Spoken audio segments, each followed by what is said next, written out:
we live in extremes, you know. At our core, we're the most of people are binary people, and I mean, I'll obviously not talk about the gender aspect of that, but the fact that you're a 0 or a 1, you play on a spectrum, and you have the extreme, you have the extreme. Yes. We should live in the gray, in the middle 98%. You know, it's cool acknowledging the extremes. Outside of that, be open.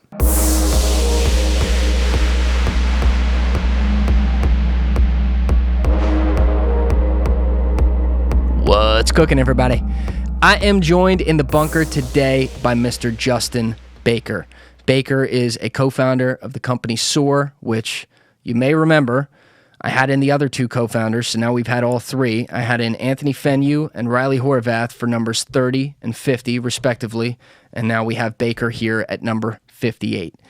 This guy is the CTO of the company, so he's the engineer who is in there building this stuff every day. And for those of you who didn't hear those previous two episodes and aren't familiar with Soar, Soar is a startup that produces live-streamed holograms. They have the software that can produce that, and that is exactly what it sounds like, and it's pretty insane. And they're going to bring these futuristic movies we've seen for years now to the world pretty damn soon. Like, it's kind of happening. So Baker and I actually talked about that a lot less today.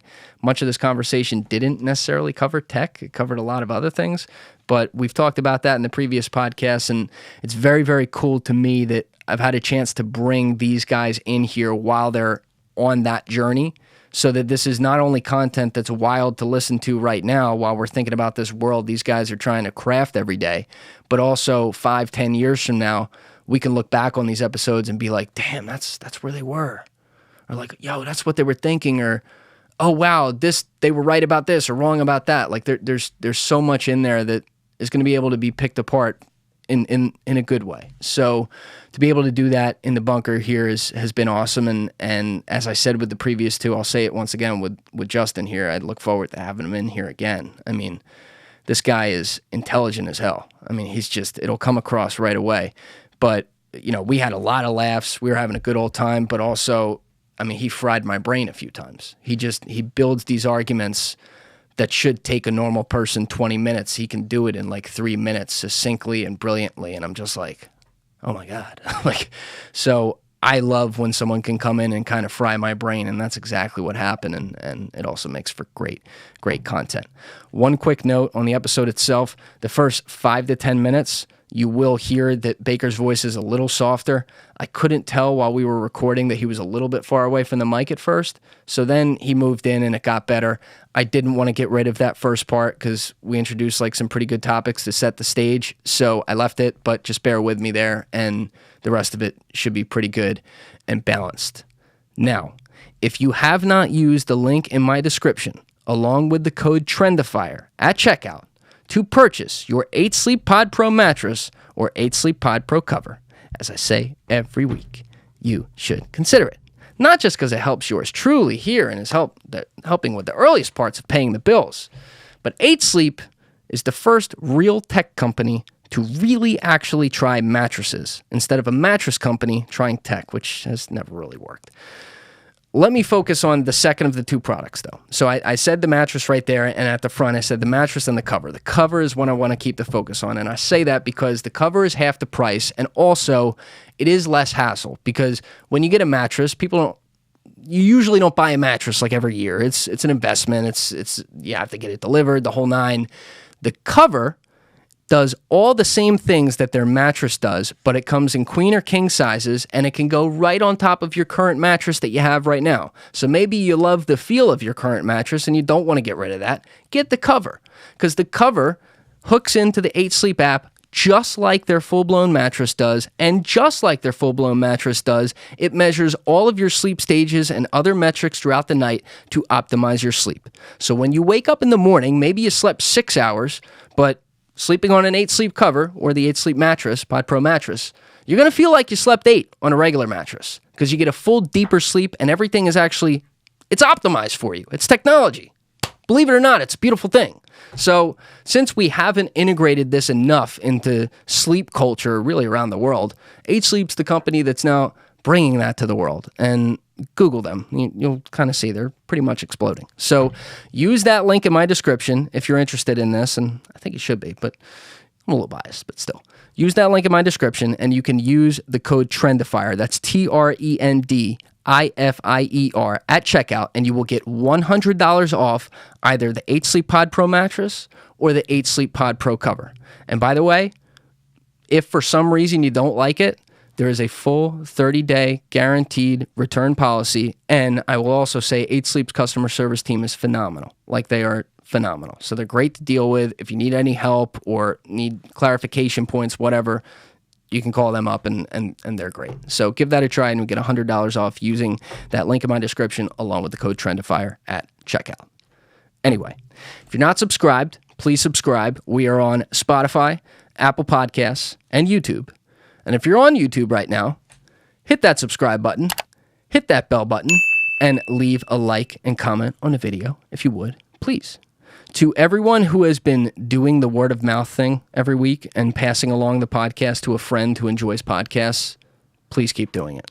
It's amazing. Like, it's working. I see it. I get hit up by people. They tell me that's how they found it. There's certainly a lot of people, like, I'd still say the majority of people find me on TikTok, but now I have a clear second opening there that's starting to happen with people, by the way, by and large, who found me on TikTok, sharing the podcast with their friends, and their friends are now listening to it, and that is unreal. Word of mouth is the number one piece of marketing in anything. I don't care what anyone tells you. It's the most powerful thing, and so I'm pretty honored that people have taken it upon themselves to do that even before I was starting to encourage this, I guess like maybe 5-6 weeks ago, something like that. It is an enormous, enormous help. So to everyone who's done that, thank you. Please keep doing it. Like, you guys are amazing. And if you haven't done that yet, and you have some friends who like podcasts and they haven't heard of this one, if you can pick out your favorite episode, or maybe this one, maybe it's the most recent, and send it to them to give it a try, I think they're going to like it. If they're your friend and you're listening to podcasts, I think they're going to like it. So once again, thank you to everyone who's done that, and to everyone who hasn't, if you want to join the party, that would be awesome. That said, you know what it is. I'm Julian Dorey, and this is TRENDIFIER. Let's go! This is one of the great questions in our culture. Where is the nuance? You're giving opinions and calling them facts. You feel me? Everyone understands this, but few seem to do it. If you don't like the status quo, start asking questions. Those are the guys that they're going to find their way into something really fucking cool, and you want to be there when they do.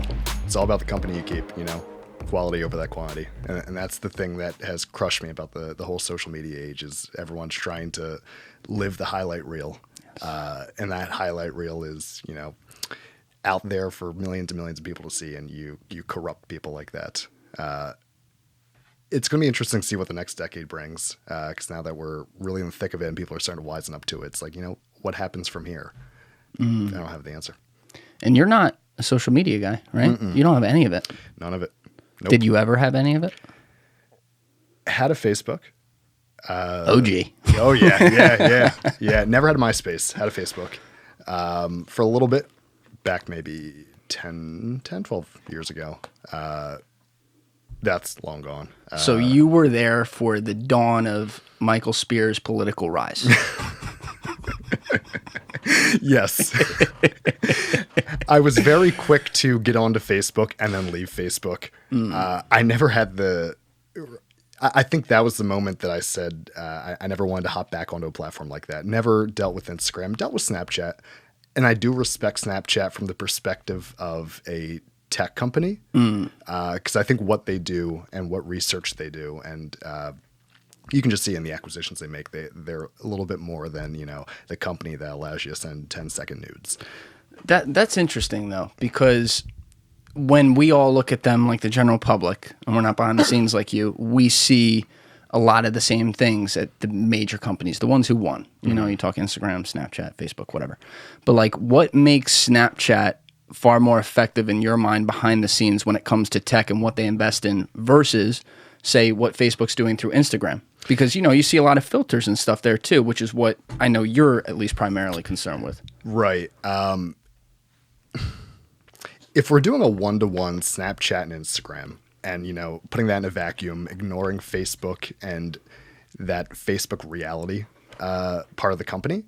I just think on its face, they're both kind of appealing to the lowest common denominator of let's create these really simple, artificial, superficial experiences. And I think that's kind of by design, and why they've kept on that pace is they're getting people used to the the concept of immersive, I guess. But what do you mean by immersive? Content that isn't like the dancing hot dog, I guess, is like the one I go to.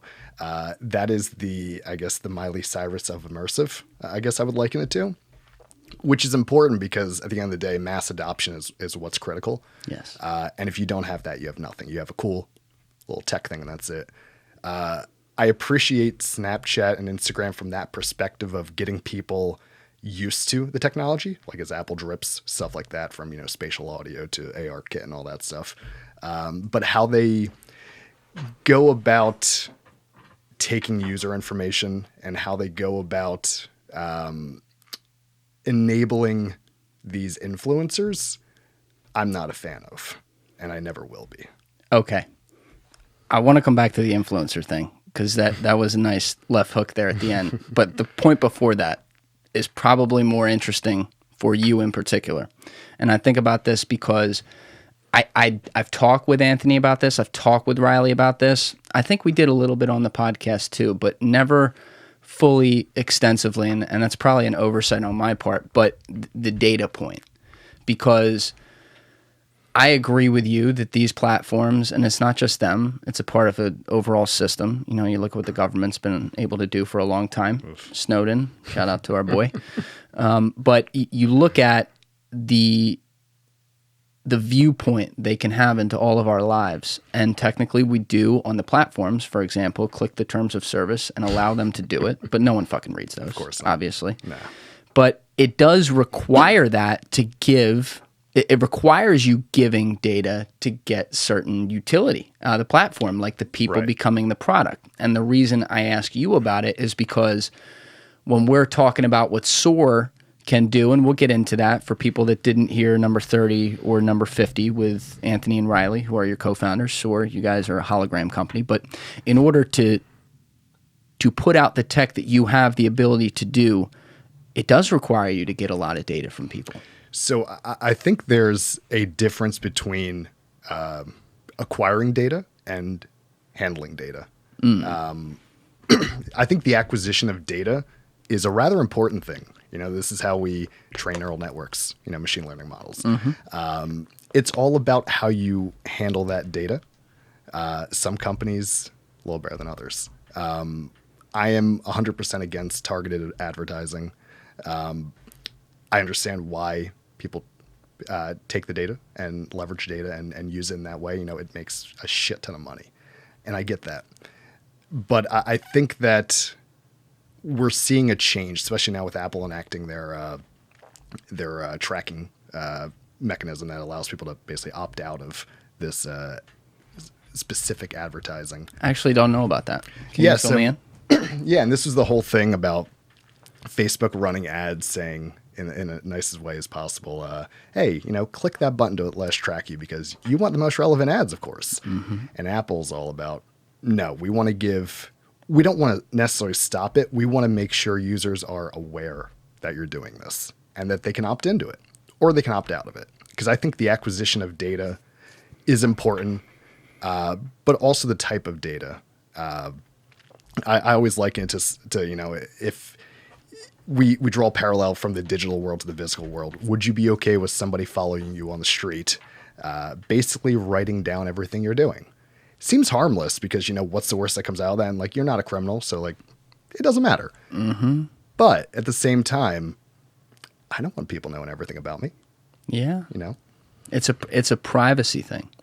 And, I don't want to get lost in some of the minutia around it because then it gets far above my pay grade for what, to the world that you kind of understand. But I still don't see how, you can get around the fact that, okay, maybe you're not collecting what everyone's doing at all times, or like the things they like, or their information in that way.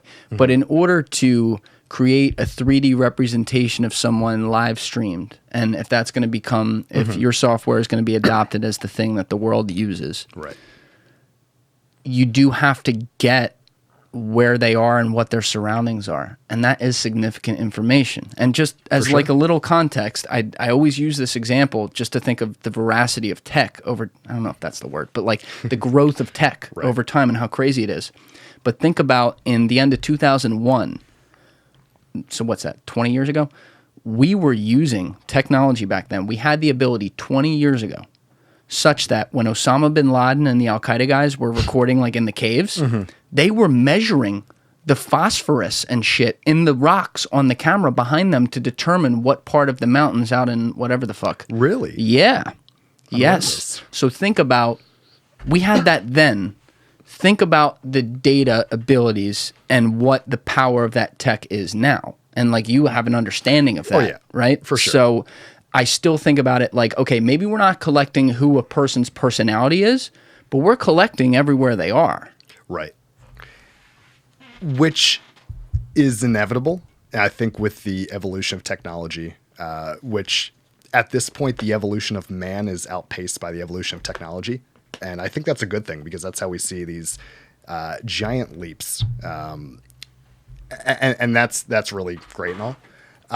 But we're at a point where you don't have privacy anymore. It's just not a thing you're going to get.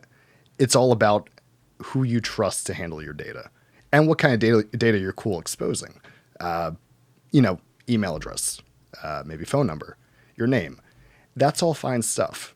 But now that we're getting into, I guess, this sort of more immersive future, are people going to be okay, potentially wearing a mixed reality headset that is basically like another eyeball that can see out? Would you be okay wearing that? I mean, I'm going to walk around with it. Are other people going to be walking around with it? Just think of this. I mean, I know Facebook is partnering with Ray-Ban. Yeah. Yeah, we talked about that. Imagine Luxottica, yeah. I guess the makers of Ray-Ban.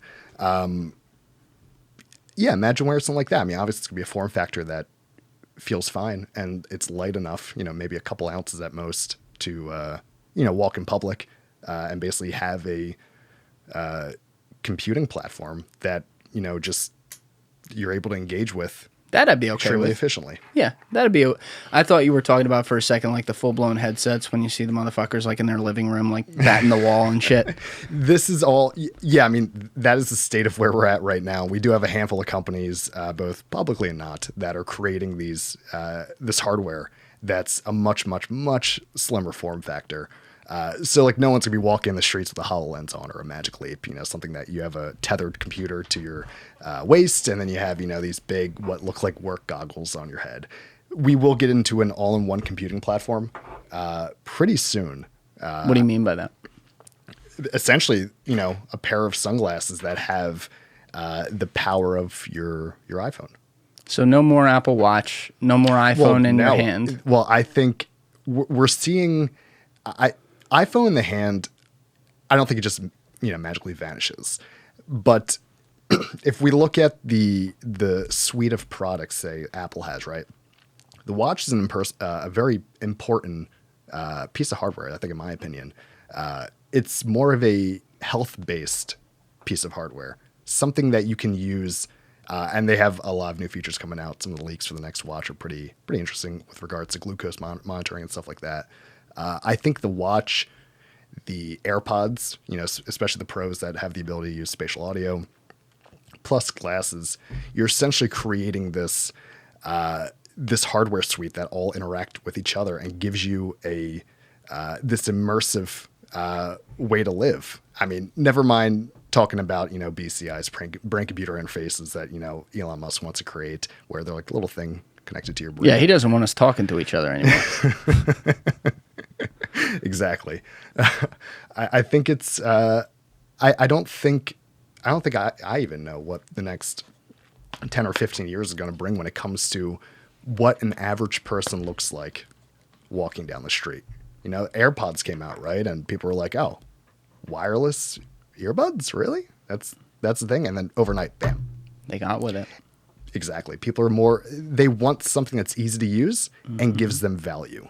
And I think that's the key to it. And I think that's why we're not going to see true immersive experiences until there is a headset-based phone, I guess you can liken it to. Because, like, pulling out your phone to create a little, or to view a little experience feels not organic. Yes, and that's actually important. Quick sidebar on that. So right now, the main use of your tech as you're going to your clients and they're figuring out how to integrate it is where you use it with the phone. So you and I could be in here right now and you could put Austin Richard Post right here singing and we would have to take out our phone to see him singing and we could blow him up or whatever. Right. So yes and no. I do want to say as a platform, we enable AR experiences, right? But at our core, we're a volumetric company. And what that means is video that you can essentially view from any angle.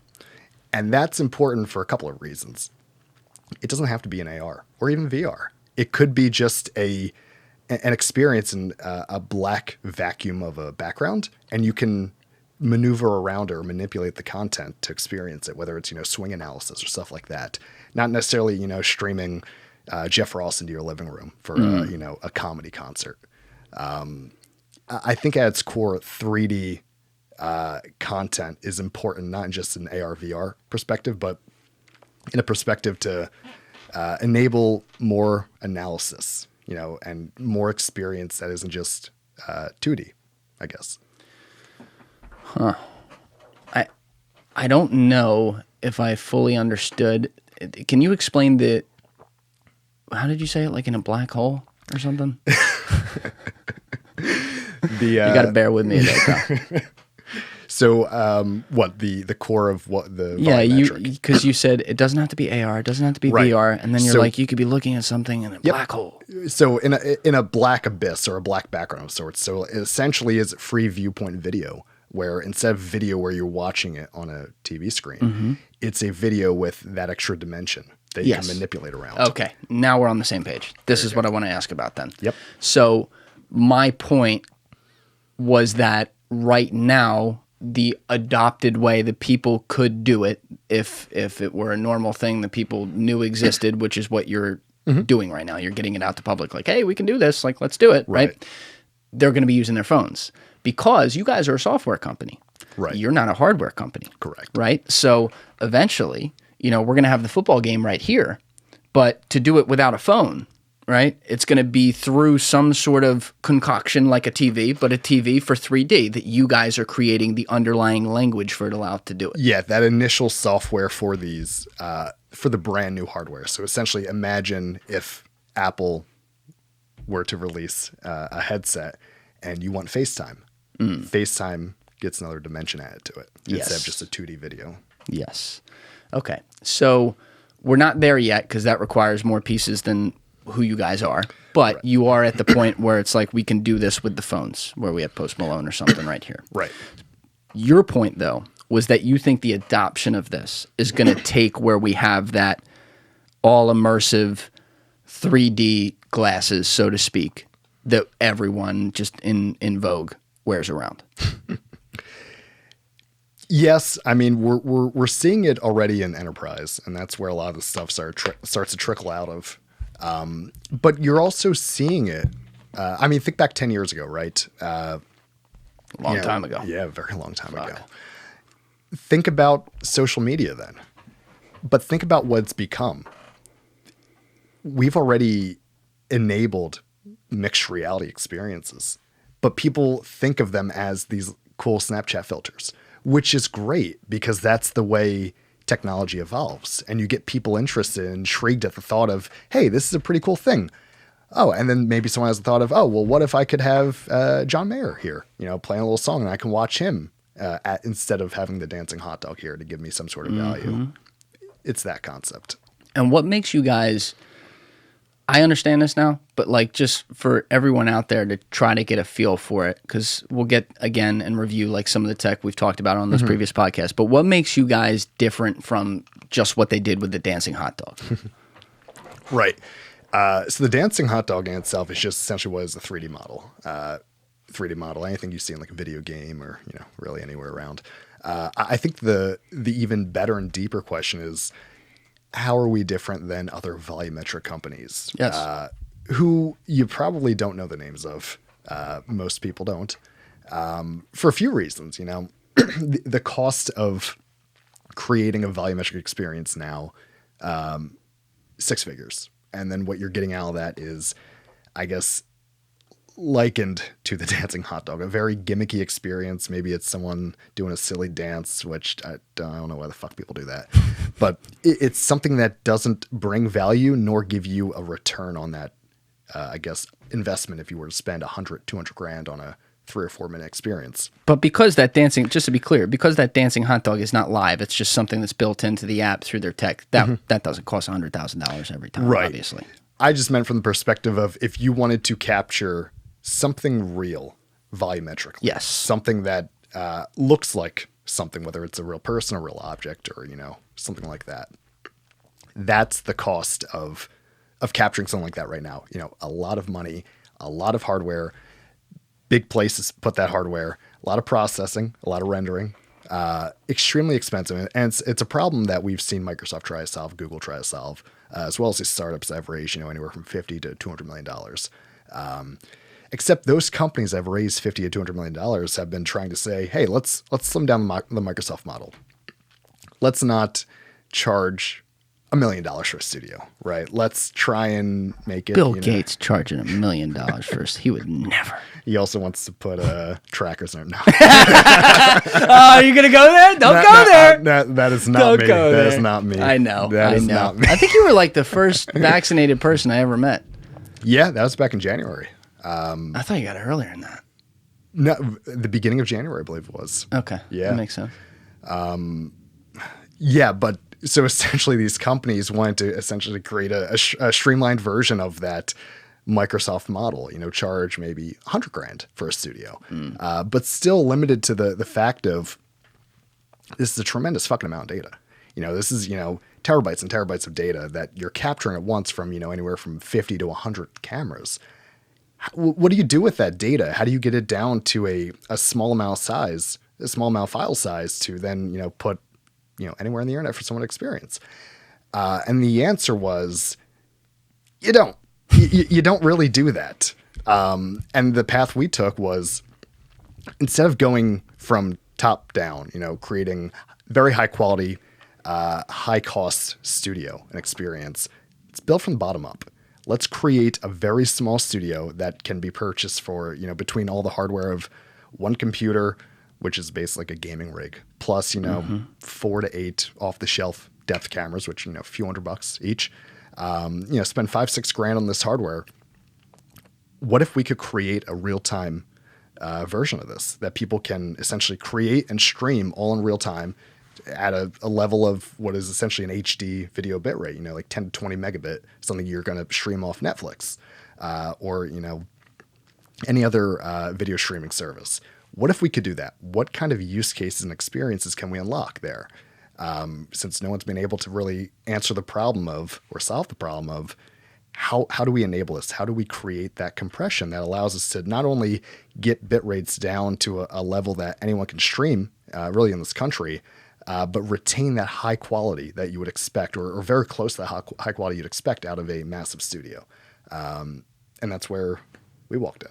And that's where the compression comes in, because this whole point you were making at the front end of that about the problem of a lot of data, even people that aren't coders like me or in the middle of it, we all know that the higher quality something is, the more data you have to capture to do it. Right. It's pretty common sense at this point.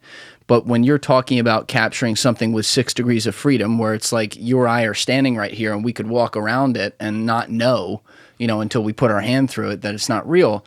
The amount of, it's basically like capturing every little pixel of a person's body in that case and making it not trick the eye. Right. So to get to that point, you have to create this pipeline of, what'd you say, terabytes worth of data and shit, right? So the ability to do that live, let alone just do it at all, it's not, you can't do that on YouTube right now with their algorithm. Right. So you guys built that algorithm, and this is what we've talked about, but it blows my mind that three assholes in jerseys, excuse my French, put a team together and figured this out, because what you guys did is you built the infrastructure for something that all these big conglomerates with the smartest people in the world at it couldn't do. It's an amazing thing. The cool thing about it is, research is public. So you can actually read the papers and see all the math these guys are doing and look at it and be like, there's a much simpler way to attack this problem and just do it differently. Obviously, you got to have the domain knowledge of a few different industries, have the right people on your team. It's not any single person doing everything. But I think we hit timing right when it comes to a solution and application like this. Volumetric is a rather recent medium development, I guess you could say. Your average person probably is not aware of it, or know it from the point of they've seen something in some massive broadcast that has been able to give you a 360 view. And it's like, oh, hey, that's really cool. And it's interesting. It's just, I feel like a timing thing and the right people type of thing. And yeah, we are three assholes in New Jersey. It's amazing. At the core of it. I mean that as a compliment, by the way. It's amazing, because I can just imagine all these guys at these desks like in Silicon Valley, like, who figured this out? What? That didn't happen. Like they're just offended by it, but you guys did. And, that whole, I like the vision or the image you put on it of everyone was trying to go top down and you wanted to go bottom up by building that infrastructure. It makes a lot of sense, like from what I've seen of how the tech has then progressed, because, okay, you built the infrastructure, but then it's like, okay, well, how do we capture it? Mm-hmm. We know the cameras, you knew all the actual physical stuff, like, okay, this could be able to do it. We need this type of computer, but how does it look when we do it? How do we now play with that? How do we use this new tool we have to continue to refine this to the point where, again, it's not, you can't really tell. You can't really tell that it's not them. Right. It's crazy. Yeah, it's certainly an interesting technology, and as we go through product launch these next matter of weeks, working with our initial customers, it's going to be interesting to see the feedback we get, not from just obviously the end user that's experiencing this medium, but the people using it, because people are, or the companies that have been using volumetric, I guess, up until this point, they're used to these massive processes, these things where you spend a full day trying to capture what's essentially a few minutes of content. But it's these massive green screen studios, these massive, a rendering farm of sorts. And then you wait 2 weeks, you wait a week or two, and you get your content. And what it is, it's just like a little MP4 file that you can, throw anywhere. Not live. Not live. Not live, man. Not live. And I'm really interested to see the feedback when it comes to creation of the content. I don't think, even though we have a handful of customers on board, I don't think people really do realize how efficient and easy it is now to create content, which used to take days, weeks, and hundreds of thousands of dollars for a fraction of the cost and a fraction of the time. I mean, on a much stupider, smaller scale, it's across everything. I mean, look what you're sitting in right now. I'm an asshole in New Jersey, right? Like, put together a studio. But I can have John Borick walk in here, who's been in the greatest studios known to man throughout his entire Emmy-winning career, and he's like, yeah, this is good. You know what I mean? Like, there's access to things. There's an ability to, as you pointed out with like coding and stuff like that, it's no different with everything else. It's publicly available to learn. Yeah. Right? So I think that the content economy we live in right now is absurdly good. As far as, do you get a lot of people throwing shit out there? Sure. But like the level of talent at the top and the volume at the top is unlike anything I've ever seen, which now is really interesting when you start to consider like, hey, we're looking at it from the 2D world. Right. How does that now look in the 3D world? Right. That's a moment for me.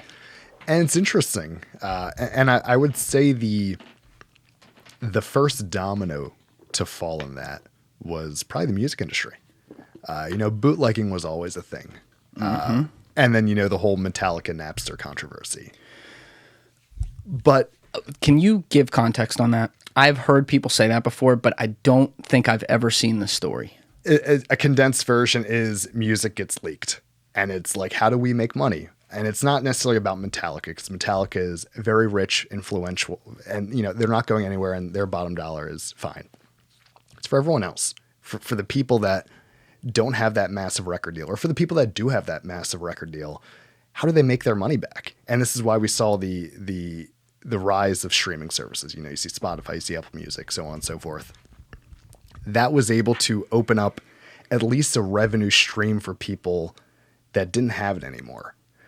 With that being said, we need to see the next iteration, because that revenue stream is very small. You have Spotify, you have Apple Music, you have Amazon, all giving, a fraction of a cent for a play. How do musicians survive? Even though they don't have to go to a record studio, a recording studio, you can, create your content just in a room and have it be high quality content and sound great. How do people survive there? Even though you've made it accessible, how do the creators be able to not just create, but live on that? So how does your tech, because I see what you're saying about giving something to the people to be able to use that is accessible, it's affordable, and it allows the independent, the little guy, to be able to put themselves out there. But how does your tech take away the fact that you still have to have access to the public squares? And I'll expand that, because we're living in a very paradoxical time. That's definitely not a word, but we're going to roll with it. Where we have this decentralized world. People are going remote. People are able to make wealth on the internet more than anything else. People are able to provide value by reaching audiences that they couldn't access if they didn't have the power of technology and the internet. Things like Bitcoin are a major response to an instant. We can talk about that, sure. I see your face. But they're a major response, at least in theory, to the institutions that have fucked over people for a long time, right? So you see all these different patterns, but then you also see massive centralization. And no better example than what you started off our whole conversation with, which is the fact that if you want attention, you have to be on the platforms that have the attention of people, nodes who access them. So when you create your technology, what makes it different from the fact that those people, in order for people, I don't care how good the work is, people have to find them on Instagram, YouTube, Spotify, Apple, places like that. What changes for those people? Because right now, that's already the battle they have. Right. We are not the ones to change that. We have these massive nodes in places because, and there's only a few of them, right? And I think we see a major consolidation. I mean, Facebook owns Facebook, it's, WhatsApp, whatever.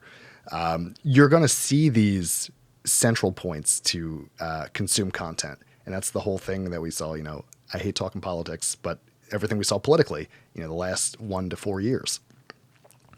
But it's interesting that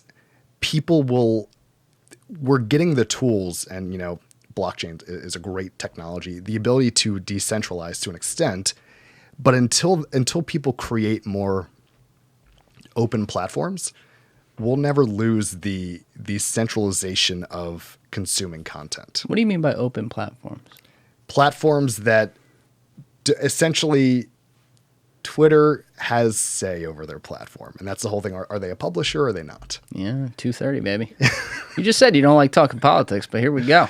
I hate talking politics because both sides are wrong. Both sides are also right. So who wins? I mean, George Washington said, the division of people, the parties are going to kill us. But here we are. Wait, did he really say that? He said that. One of the old farts said that, I think. No shit. But they were right. Yeah. Is because you have it's gamified like everything else. The stock market has been gamified. You see Robinhood, they gamified it. Everything is becoming gamified. Politics are gamified. Why is that? The media has done that for clicks, because no one's reading newspapers anymore. No one's watching that, the 6 o'clock news. They've had to go to a 24-hour news cycle, which is mostly op-ed, as well as create these websites of content that pull you in for clicks. So it's just, I hate talking politics because it's either A, going to stir people up, or B, get me canceled in the future. People are going to come back to us and be like, that dude's a nutcase. I think you'd be uncancelable. I don't think you'd give a fuck. That's the key. Yeah, I agree.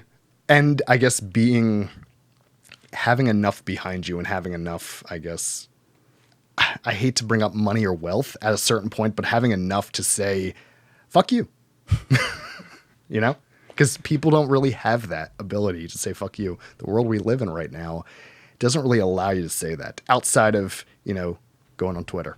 You can say fuck you to everyone there. Because I think people are always chasing it, and that goes from bottom to top. You know, there's an extent to which people who are high up in media who might get canceled or in something, some kind of attention, they can't handle it because they can't handle not having the attention.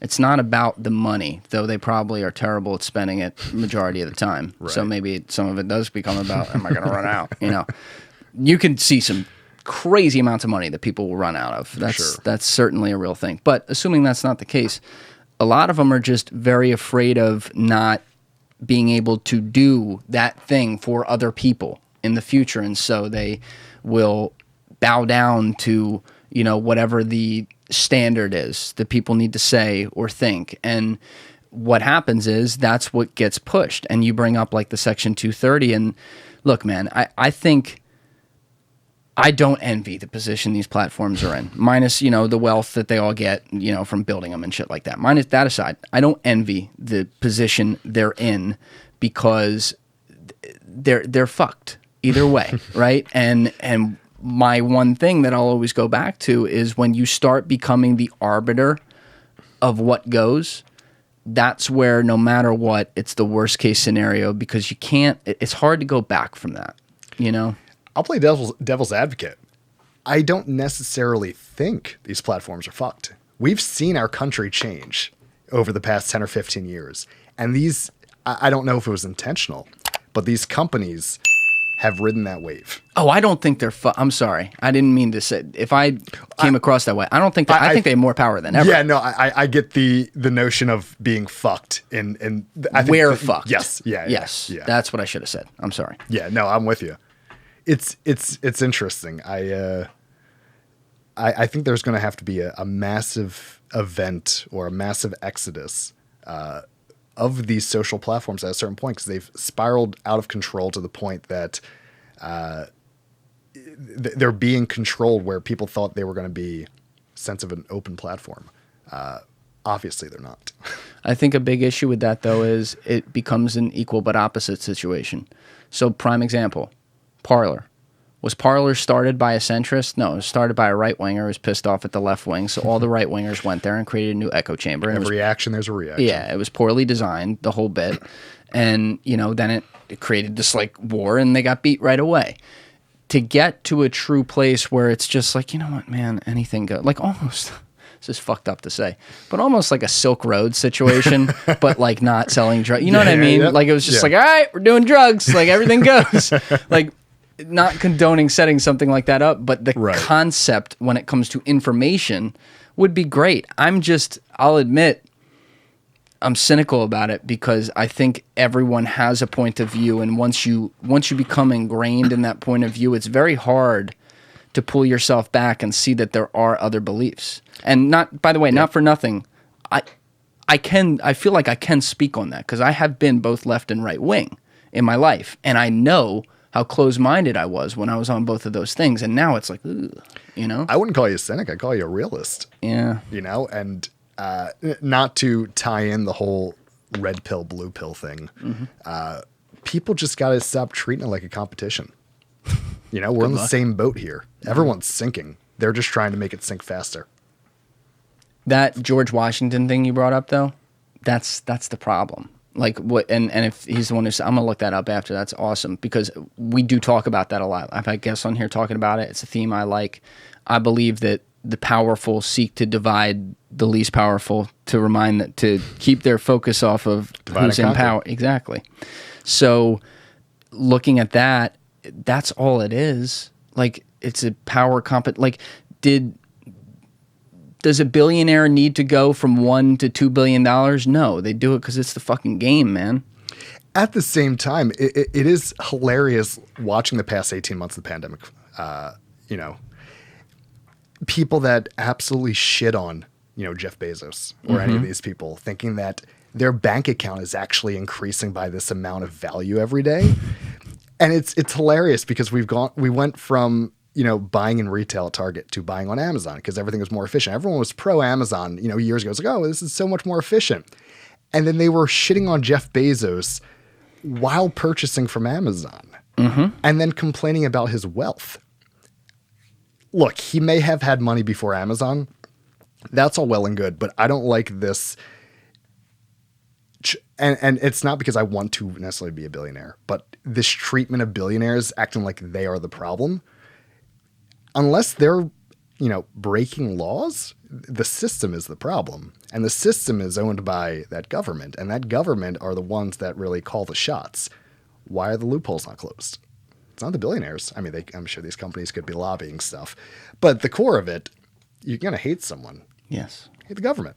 Yeah, create a boogeyman, but create the right boogeyman. Right. Bezos, I don't want to leave that one, though, because he's such an interesting one. Oh, yeah. So before I even say this, Amazon, Amazon, Amazon, Amazon, Amazon. I'm pointing around the studio, all the things from Amazon. Amazon, Amazon, Amazon, all Amazon.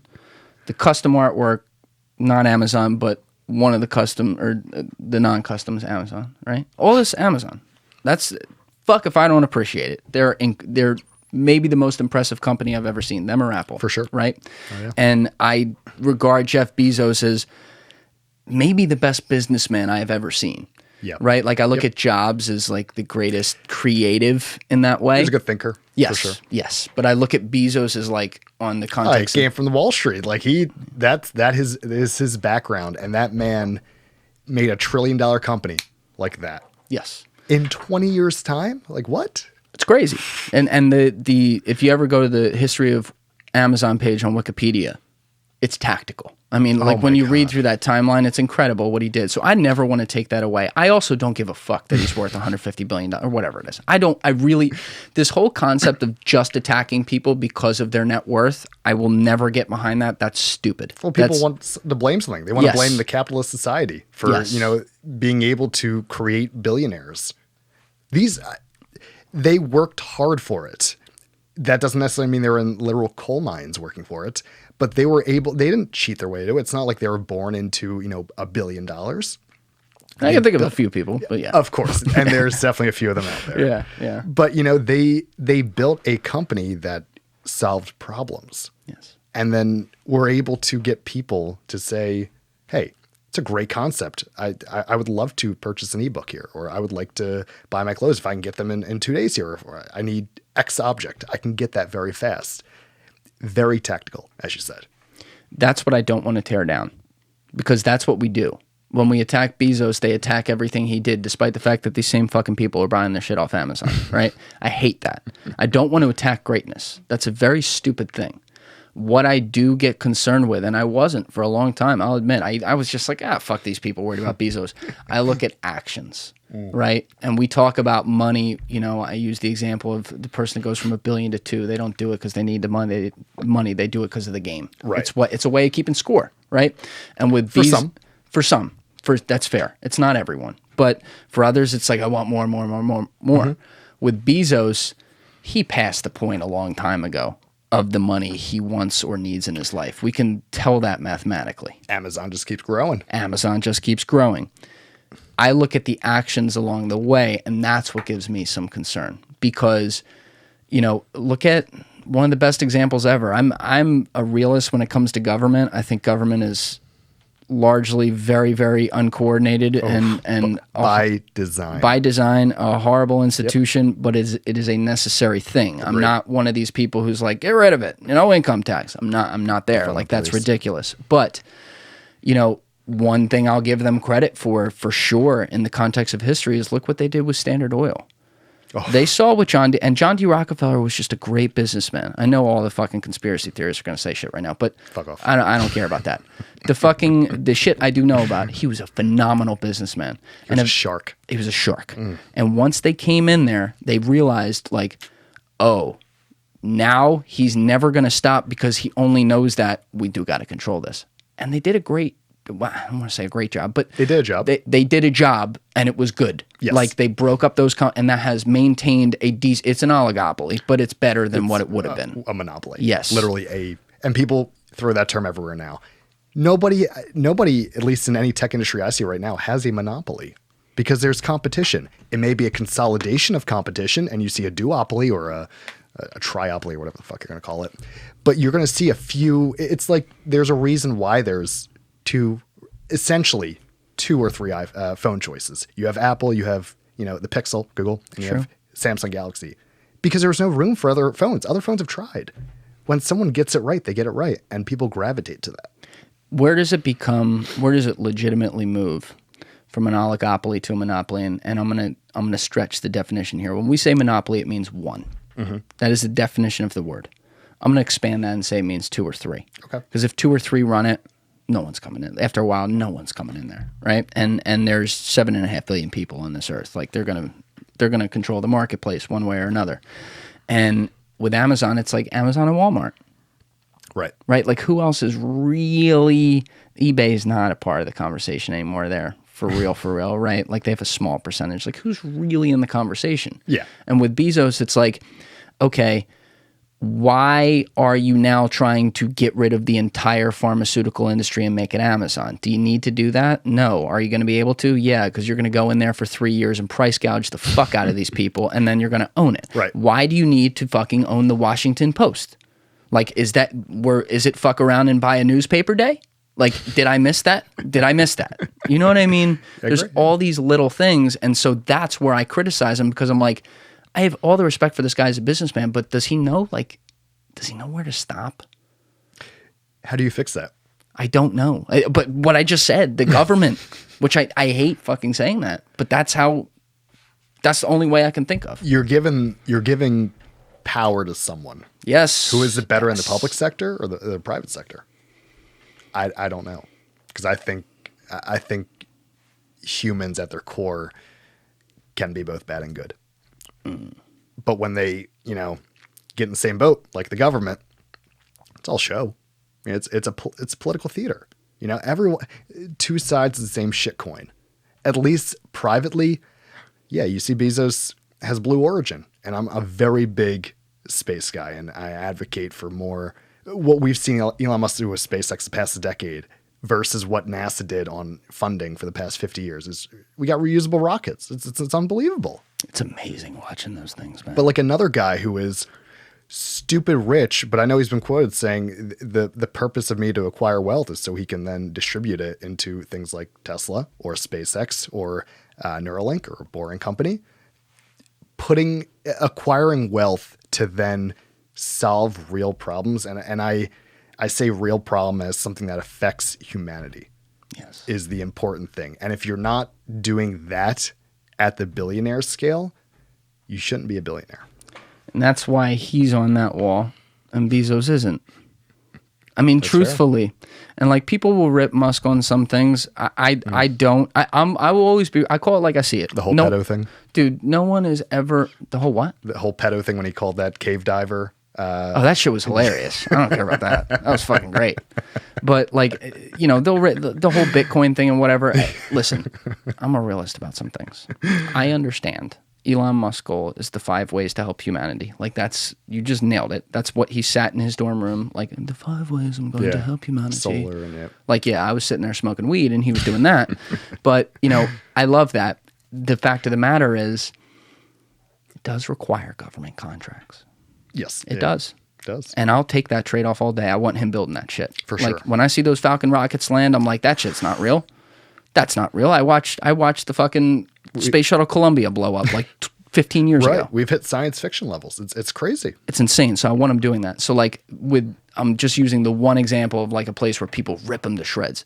When he came out with the Bitcoin thing about the environment, I think it was misguided, but I also know that that's probably not what he thinks. And I also... Of course not. He's not an idiot. Dude, putting my little tinfoil hat on that I feel pretty good about in this case, someone at the government came up and tapped him on the shoulder and said, hey, Elon, you like those contracts, right? You're going to send out a little tweet saying Bitcoin's not too great.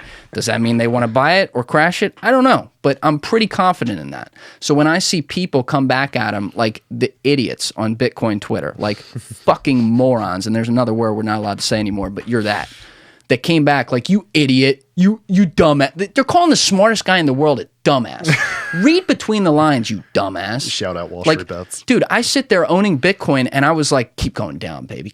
We deserve it. Like, this is bullshit, you know, and I shouldn't be doing that, right? But you look at it and that's what our society does. They try to tear down. I look at the full picture like you, and when I see a guy like that, fucking guy lives in a shack.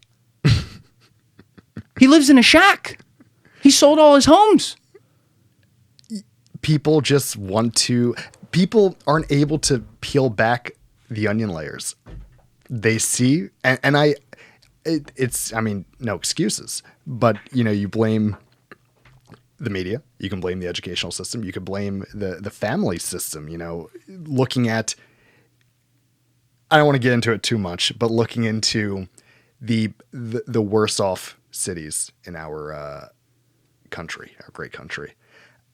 People don't want to think or don't have the ability to think further. And they see something, they react right away. Since we have that social media platform, they're able to, you know, log in and say, hey, fuck this guy. And that's it. And then that compounds. And you have a lot of assholes around the country and world who never had that ability to express a really stupid opinion. And you have people saying, hey, I agree with that. And it's like, well, you shouldn't agree with that. But, you know, echo chambers are a thing. When I had Toby Mustafa in here, we were like mid-conversation on something related to this, and he goes, okay, all men are trash. And I was like, what? And he's like, 20,000 retweets, 10,000 likes, fucking 100 comments, and I'm a hero. And I was like, huh? He's like, you see? You are incentivized to put out the most ridiculous shit, and then it creates these echo chambers where that's what gets the top of the page attention, and now people gravitate towards it. And so even if 80% of society is like, has a brain and knows that that can't be true, they're not going to publicly disagree with it. You know, that's where we run into the whole problem of like people saying there's no such thing as gender and shit. And it's it's like, all right, well, look, 10 years from now, cancel me. There's two genders. Yeah. I don't give a shit. Look, dude. And that's the thing. Like, unless science proves otherwise, you know, fuck it. There's two genders. And for the people that the people can't, the issue with it is people hear you say that, and they think you're against the whole alphabet community. And I'm going to call it the alphabet community because I don't know how many fucking letters. And I think there was a number in there last time I heard. I'm not going to touch that, but okay. Look, I'm going to touch it. Yeah. And if I get canceled in the future, I'm not going to say it right is my point. I'm going to get it wrong. So I'll just let it be exactly how you described it. No, it's that. And of course, I was always an advocate for gay marriage because why not? What's the difference? Exactly. There is zero difference. I don't like the people throwing it in your face. And you say one thing that is factual. And the factual thing is there are only two genders. And you're attacked for being, you know, the whole laundry list of horrible things. That's my issue. 100%, man. I think that people come at it like, you know, and we see it used as a war for people. It's one of those divide and conquer things. Yeah. So when I say that, I'm not also then saying that if someone, especially with the science we have today, wants to be transgender and feels trapped in the wrong body, bro, sis, knock yourself out. For sure. 100%. Of course, yeah. But that does mean at some point, you're going to be one or the other, right? And eventually we will have the medical ability to actually fully change it. And I'll accept it 100% when we do that. I got no problem with that. No problem with it. No. It's when people start saying, well, I don't identify as either or whatever. Again, identify how you want, but I draw the line where they start to then make that law. So like if the government comes out and says you have to say this or say, yeah, fuck that. Like I know where that one goes. Yeah. It's a very good historical example ahead of us of people taking that to lengths that have nothing to do with gender. Nth degree. Yeah. Look, you want to just everyone leave everyone alone. Yes. Just do whatever the fuck you want to do. But that's across everything. It's, you know, people who hate them, racism, all that stuff. These problems will never go away. You know, at scale, we are an 8 billion human world. And once we get multi-planetary, we're going to be distributed.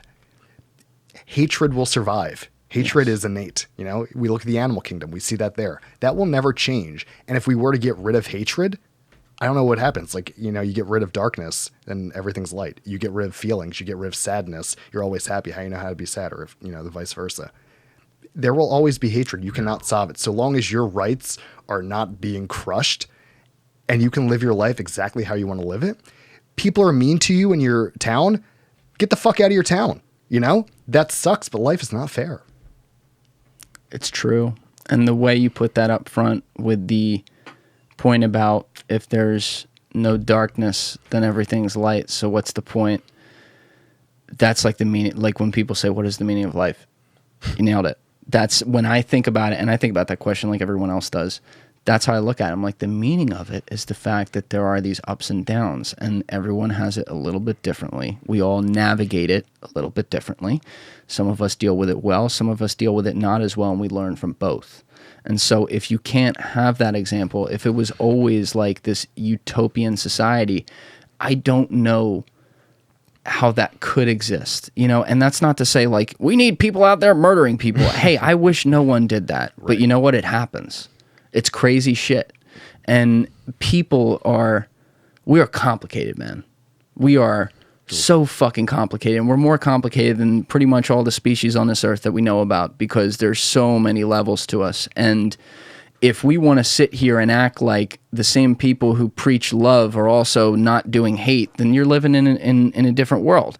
You know, there's these weird I'm going to get the word right at some point. Paradoxes. I still have never Googled it. We're going to go with it. But there's these weird paradoxes that happen where people think it's just a push or it's just a pull. Right. No, physics says it's both.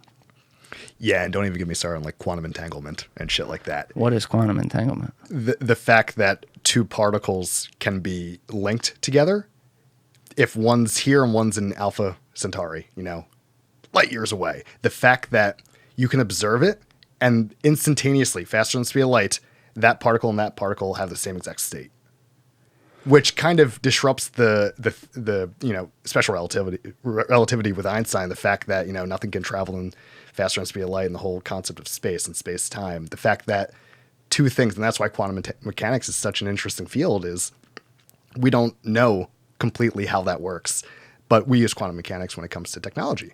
But the fact that two things could be linked that are so impossibly far away from each other at the same point upon observation just kind of blows my mind. How does that relate to the world? I understand what you mean now, because you had to let my science catch up there for a minute. You're getting a little far on me. But are you saying that means that it's the same concept like on our Earth, where if one person thinks something somewhere, automatically someone they don't know far away thinks the opposite? I don't know. Okay. I might have missed that whole thing. Yeah. Sorry. I got Eric Weinstein right there. All I'm saying is, you know, at its core, people be good to each other. And at the end of the day, you don't really know as much as you know. And there's so much more to learn. And the fact that everyone bickers over really what is considered stupid shit and such small stuff, when in reality, we should be focusing on the tougher questions. You know, why are we here? What are we? I guess is the better question. You're a really interesting guy, because you yourself have a lot of different directions. I'm trying to get a feel for this right now, because we got dense there faster than I expected that to happen, but that's usually how it goes. It's like, on the one hand, you said sayonara to social media 12 years ago, signed off. On the other hand, you're building the things that social media can't even keep up with that they're going to have to build into.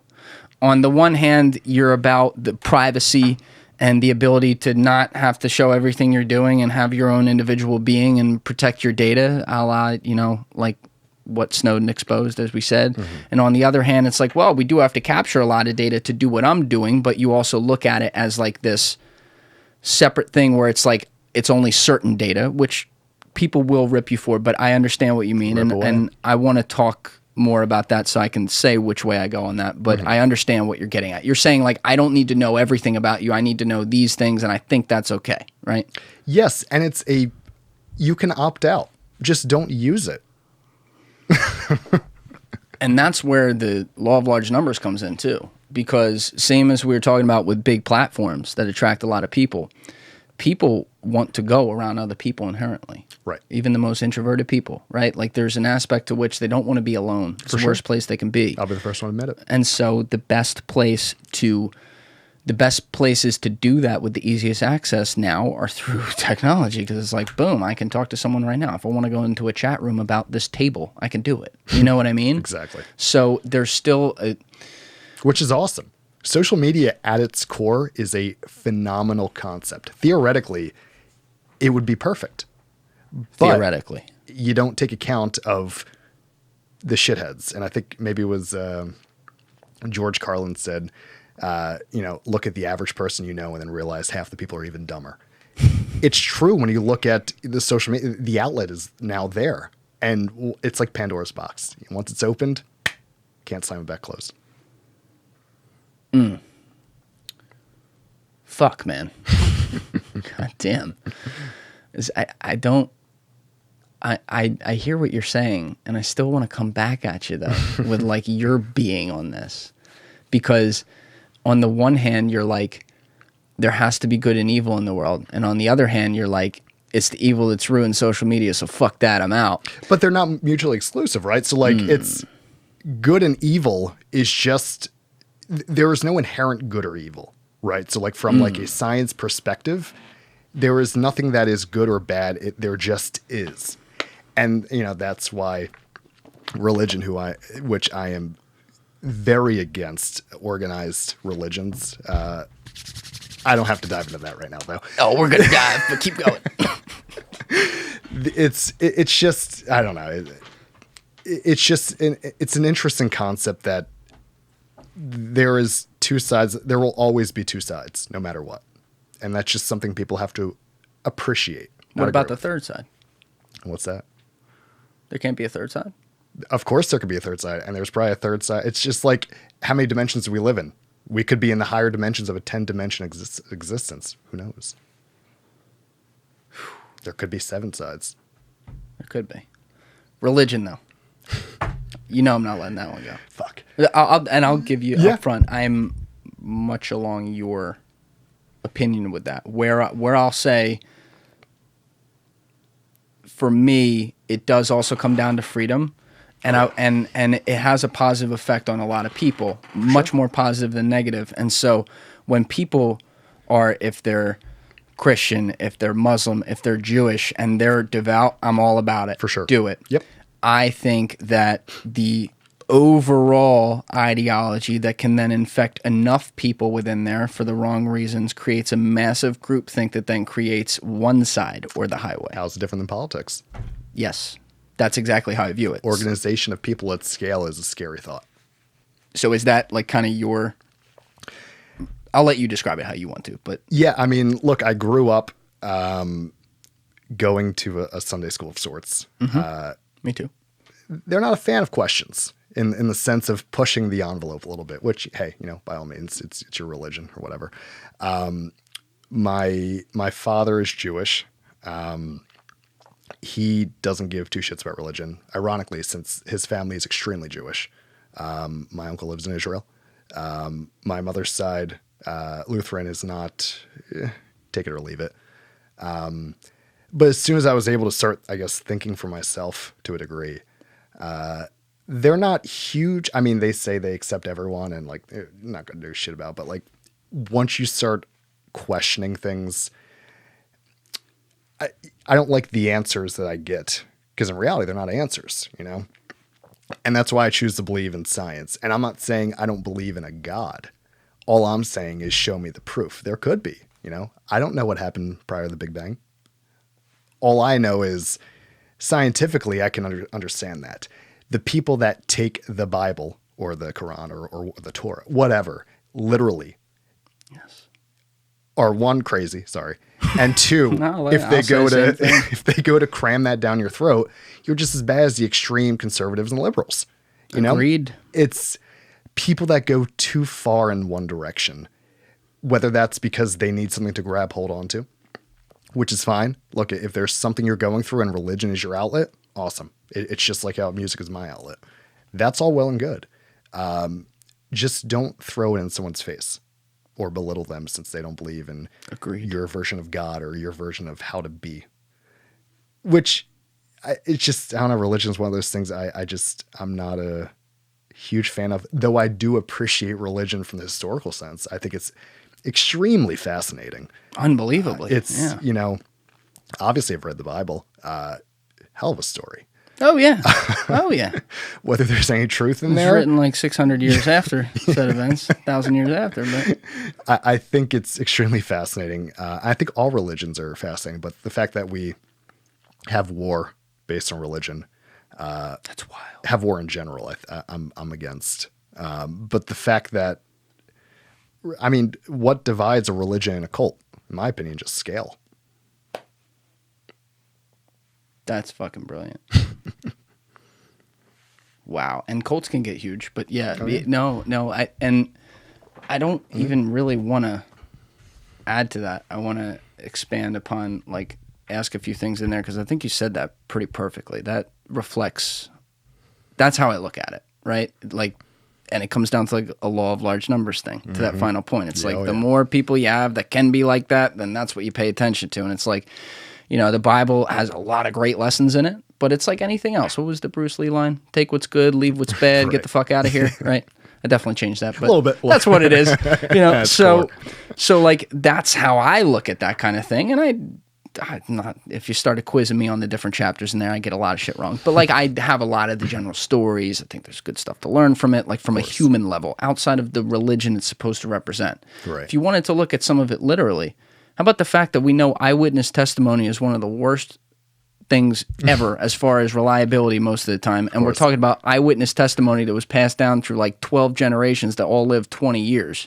Don't give me shit about burning bush. Like, whatever. Come on. Yeah, burning. I got news for you. Acid. Yeah, acid. A large amount of it too. A lot of it. There's some nice mushroom fields out there. But anyway, so that might have happened. It might have happened like in his mind, dimensionally. But either way, like, I don't want to be an asshole who's like, hey, all that's a lie. I know there's pieces of truth and everything to things. We know that like people like Jesus Christ was a historical figure who existed, but like, did he walk on water? Maybe not. Probably not. We'll see. Look, how were the pyramids built? If you're going to be one of the tin foil hat guys, I don't know. Yeah, and that's a great point.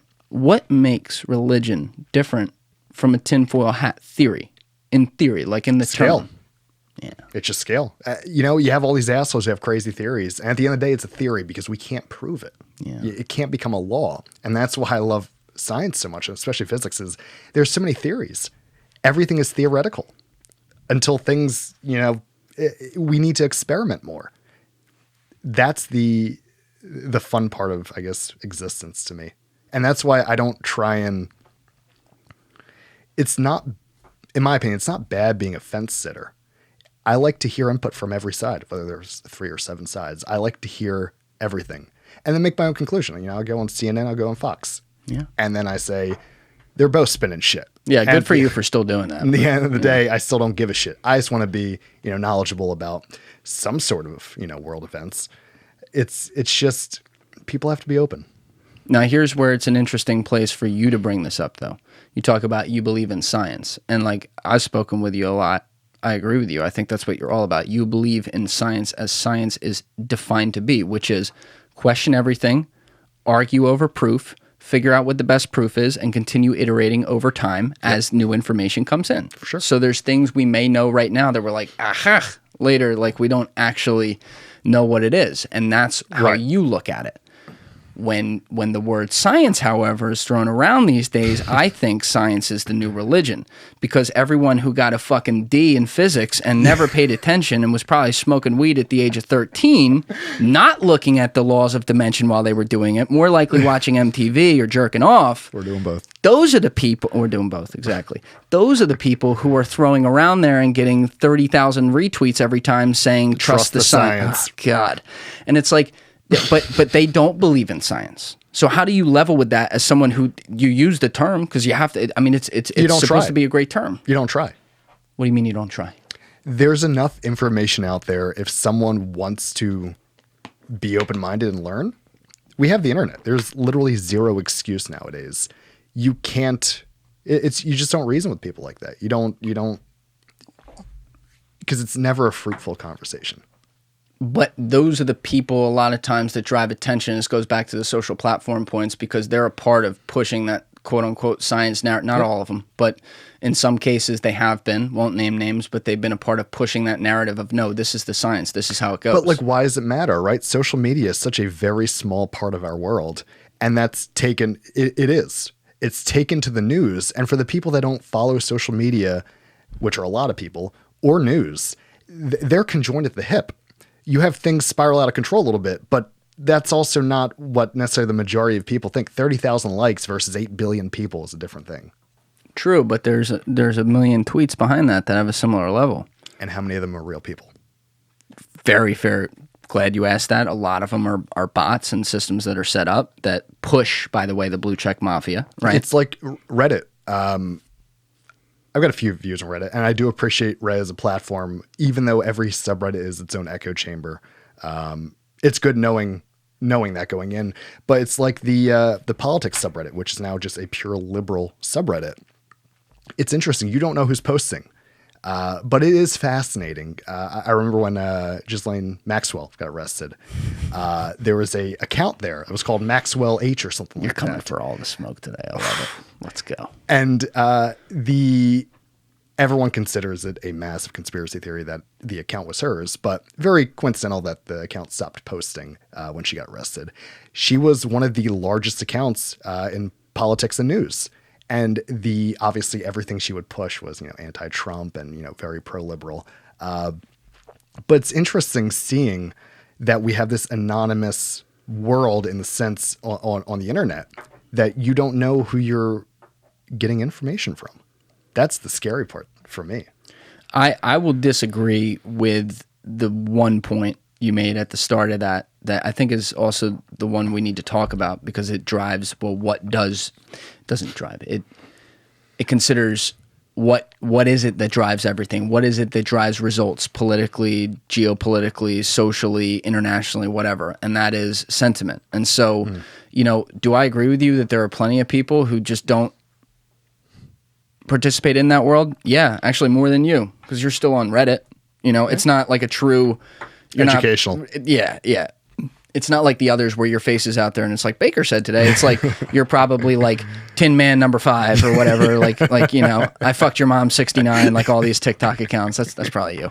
But you're on there like that. You're even still using it to an extent, and it is driving. Like you get these kernels of information all day, and chances are most people do own an iPhone. Like it's not everyone, or an Android. Right. Like, but it's more than half of society in civilized world. And so I do think that stuff does drive narratives, because it honestly it does. I won't disagree with that. It drives narratives. So what do you mean by where's that narrative going, and what circle is that narrative a part of? So the point is that not necessarily we are all, and I guess maybe it's, I won't say just our generation, but like a subset of our generation is very social driven. How large of that is that circle? Because everything, something starts on social media and then breaks to the news, or starts on news and then, flames on social media. But how large is that circle actually, and how much, and not just how large, how much influence does it have on actual things? Actual things meaning outside of the news and politics sphere of influence. Like what? Anything that's real, anything that's education based, anything that isn't a game, I should say. Because at its core, news is turned into a game. Who can get the most attention? What's not a game? Go back to the gamification of everything. That's what I mean. What's not stock market's become a game, which is crazy because it's the one thing that obviously the deck is stacked against you. But now that we have these retail traders coming up in large groups, and they're driven by these, massive whales going against the other whales, the hedge funds, which, you're never going to beat a fund. It's just, you don't have the money. But everything, tried to tell a few people that. Everything is being gamified. And that's I guess that is a scary point, because now thinking about it, that while that influence of social media and news, it did start out very small. It has been grown. Where's the point that it stops that scale? Your parents who were telling you don't believe what you see on the internet and all that shit, 10 years later, we're talking about blockchain ballots, as a global conspiracy. And it's funny you bring that up, because my mom keeps hitting me with stuff of like, oh, did you see this on the internet, this research study? I'm like, well, 1, you read a headline. 2, you didn't read the study. And 3, I can do my own study right now, put it on the internet and get, 10,000 clicks. And, then people playing at the headline.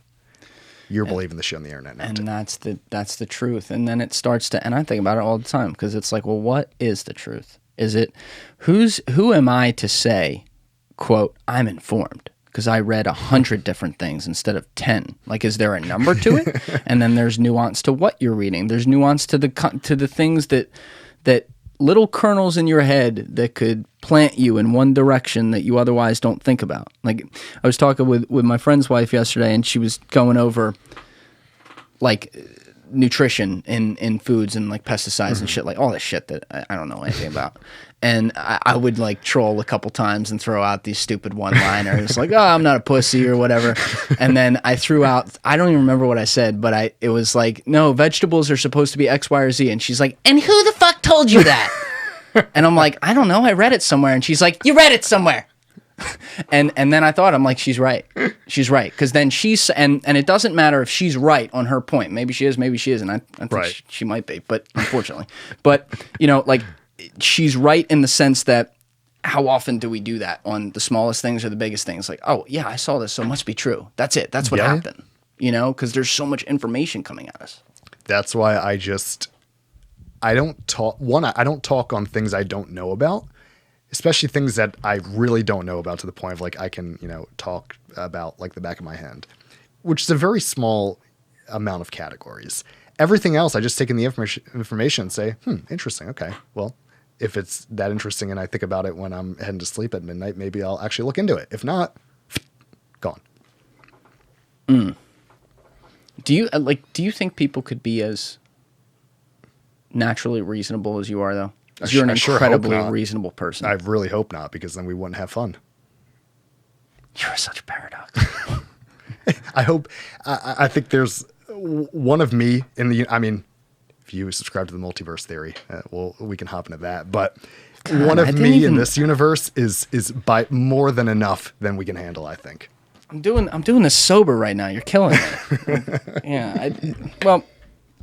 Look, I'm also a realist in the sense that I understand that things that come out of my mouth, especially throughout the day, every day, not just on camera or whatever, things that come out of guest's mouth, things that come out of my friend's mouth, my family's mouth, we are going to contradict ourselves several times a day. Of course. And maybe not even know it on things. That is how crazy the nuance in this world is. And I'm okay with that. And I'll admit it when it happens. And there's also a difference between contradicting and changing your mind on something, though.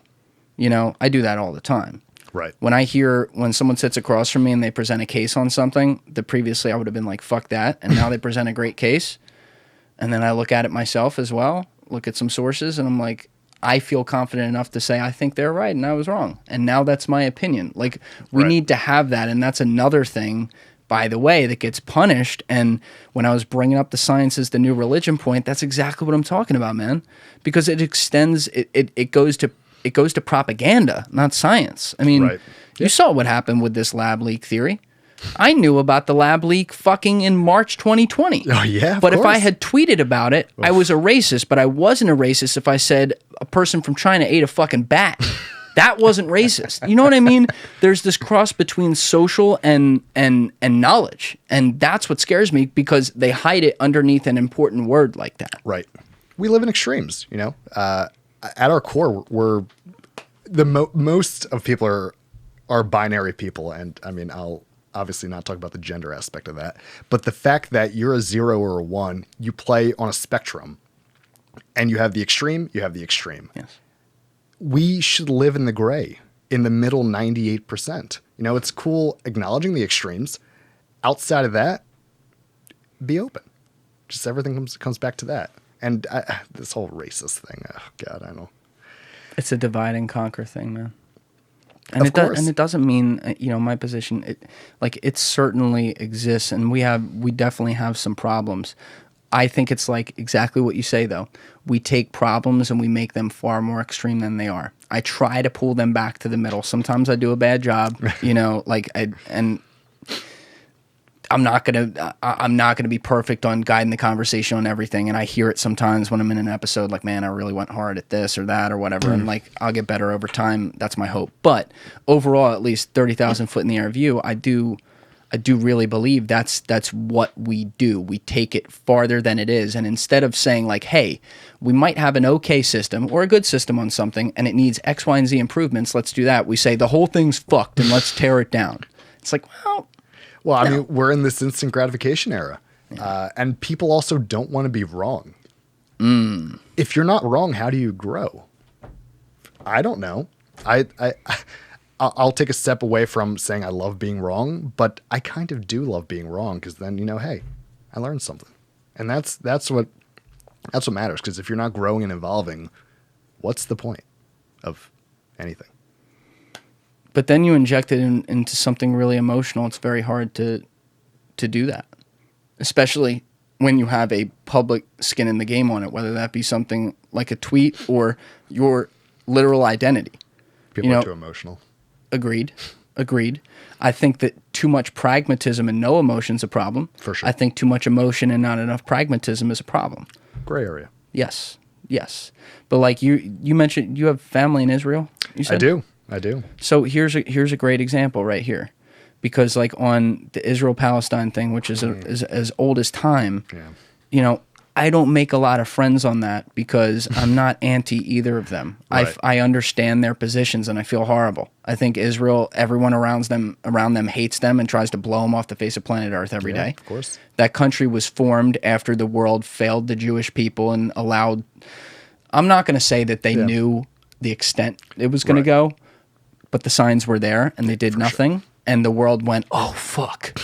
Oh my God, and righteously so. We owe these people a lot, and they said, well, here you go, right? Yeah. But then you also had other people there who weren't part of that and everything, but now they had already been ruled by Britain and everything, and it's like, get the fuck out. And it's not like this is just like some place in Europe. This is like a holy land. And so I feel horrible for everyone involved, and yet when I talk to people who are hard on one side or the other of the situation, there is no ability for nuance there. Oh, yeah. And it's sad to me. Yeah, of course. There's not really anything you talk about that, the whole nuance thing. It's really not. At the same time, just goes back to the whole religion thing. Well, here's a question for you. Judaism. It is a religion.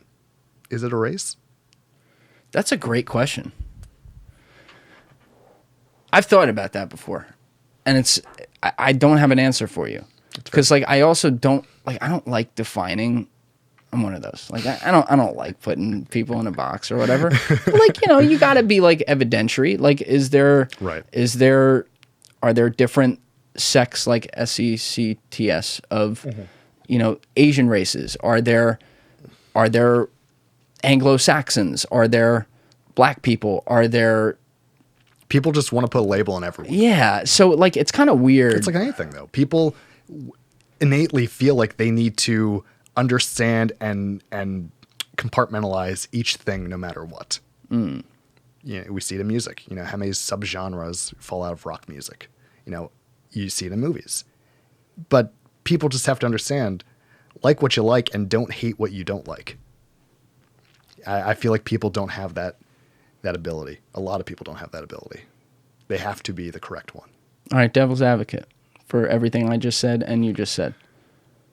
If that's the case, why are there two genders? Science said there are two genders. So science is behind that. Well, I mean, there's two genders because we can just see, sexual organs. There's two genders. And that's how I see genders, is the ability to procreate, drawing parallels to the animal kingdom, just like that. Sexual preference and gender are two different things, in my opinion. I mean, obviously they are. But yeah, that's my stance on that. With race, though, and here's why I think that argument does stand up.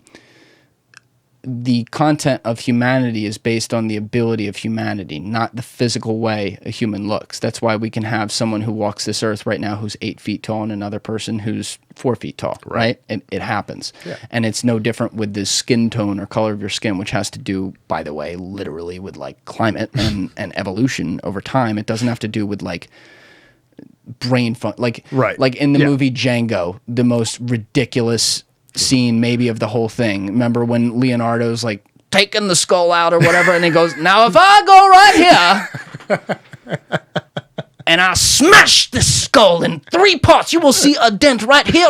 And it's you listen to that and you're like, oh, this is why these people were very, very dumb, right? Because they're looking at it from a physical perspective, and it's like that has nothing to, it's all an internal thing. Whereas with gender, and this is why I think your argument's okay, you have something that, yes, you can see it physically, but it has an internal function, right? So a male has a certain half of the procreation, right? Right. That the female has a different half of, and then they play a different role physically and technically, like emotionally and all the other things, in how that then happens. Right. Right? Like a male doesn't birth a female. Right. Or doesn't birth a kid. Right. The female does, but the male injects his sperm for the female to be able to do that. Right. Yeah.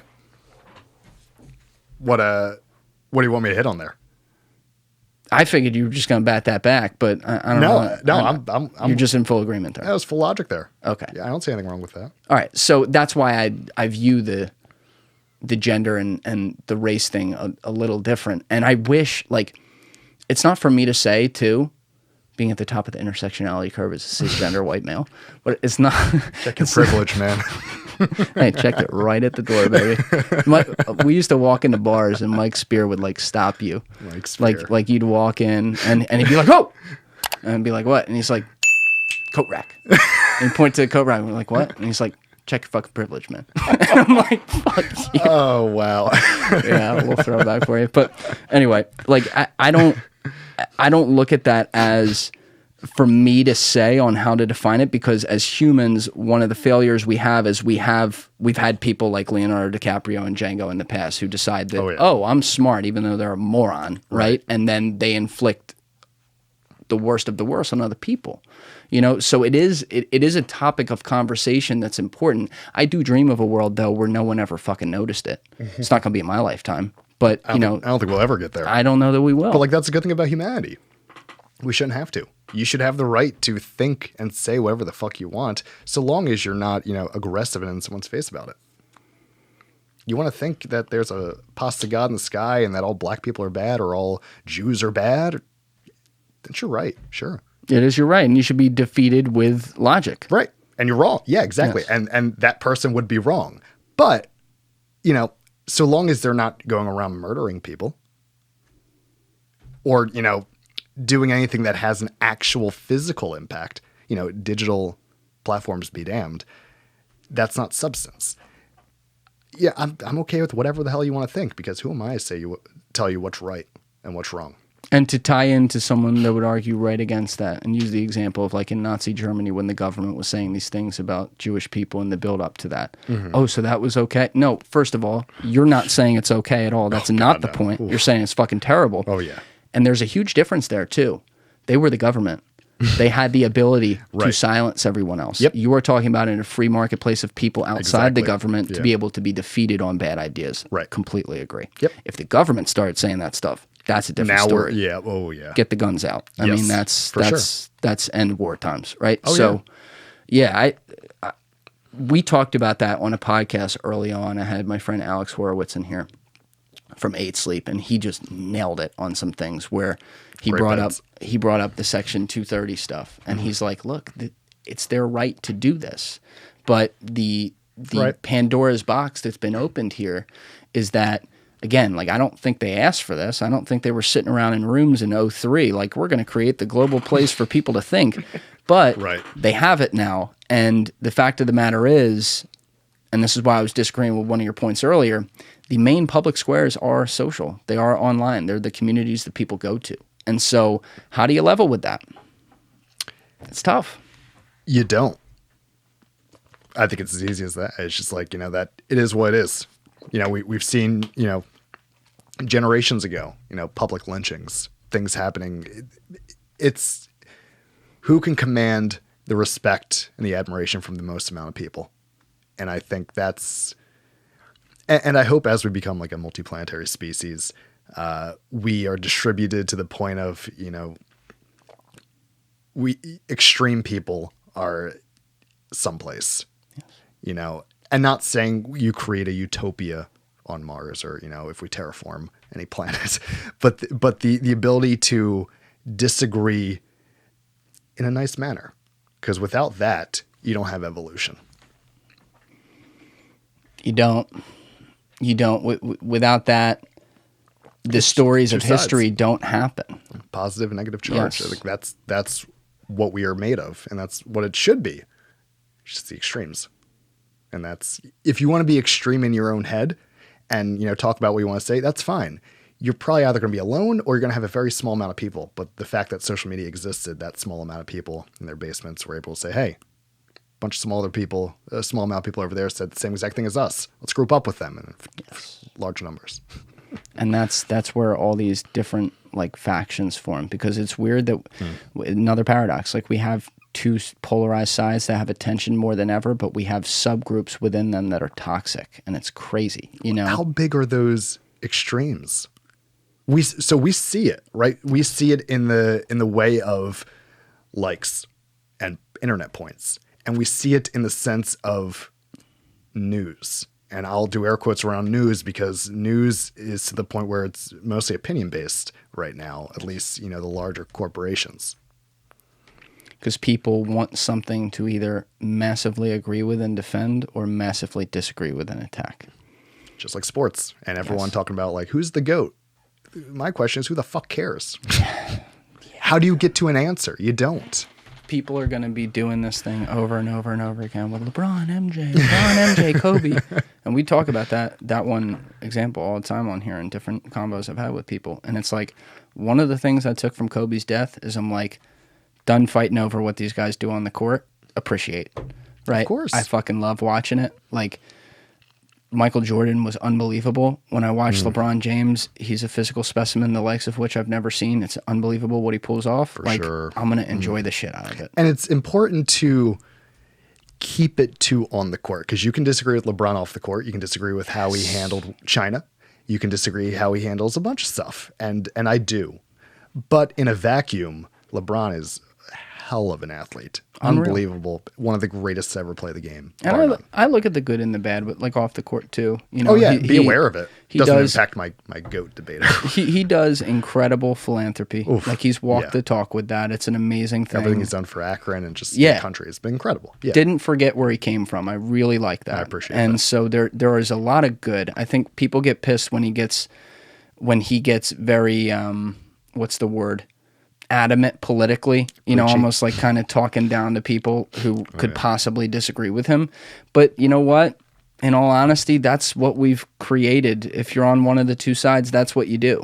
Politics has permeated every industry. Yes. I agree with your right to want to. I don't agree with kneeling for the anthem. I also don't agree with the anthem being there. I came for a sporting match. I want to see people play sports.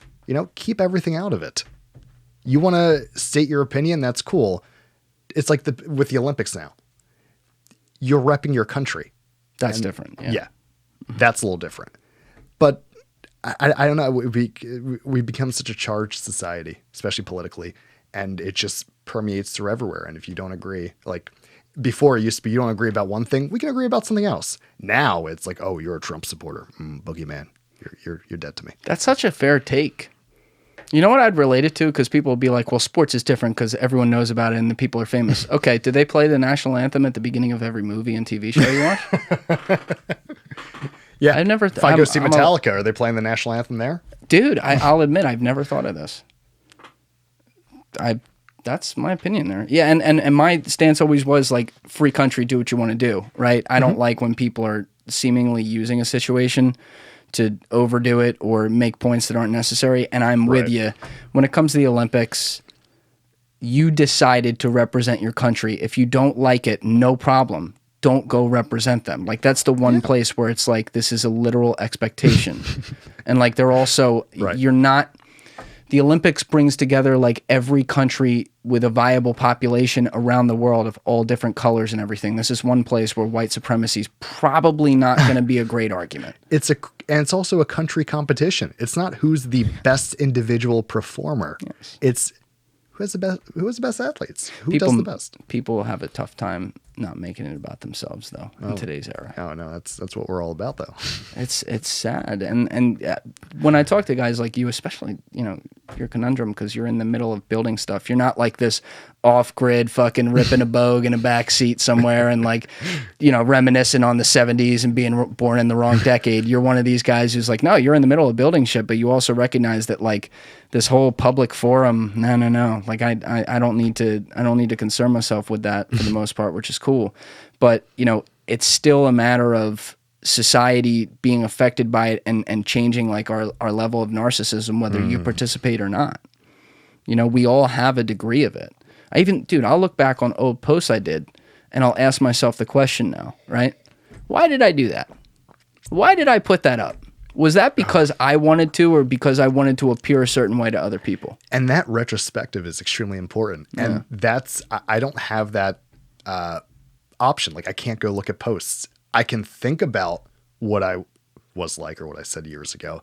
I've been pretty consistent in, I guess, my views after a certain point. But I appreciate that about you, that you can do that and grow from there. Yeah, I do think I have the cheat codes in the sense that, I mean, I talk with people for a long time on here. So like there's 150 hours of me talking to people online. If you wanted to know who I am, guess what? It's there. You know, these aren't 10-minute combos where I can kind of act, right? Right. So I'm very what's the word? Desensitized to it. Like it's what it is, and my flaws are out there, my good things are out there. It's whatever. But I think part of it was, as I was going through this process, that was the final step to my perspective, because I was always more wired to not be like that. I was I was on social media early, but then was not on Instagram. Right. Really? I was doing marketing on Instagram for people for 2 years and I wasn't on there. Right. Like I was like, who the fuck? And they'd be like, yo, make an Instagram. I'm like, who the fuck wants to see you know what I mean? But then you get on it and it's the gamification thing. Right. And you don't think about it. And so I wasn't the worst with it. Trust me. Like I wasn't out there like, and here's what I'm having for breakfast. Here's my avocado toast. Like there was none of that, but I still look back on some stuff. I'm like, what the fuck was I doing? Right. You know? So I don't know if I would be all the way there if I wasn't already forced to like just put this out there and fail and succeed in front of people or whatever it's going to be.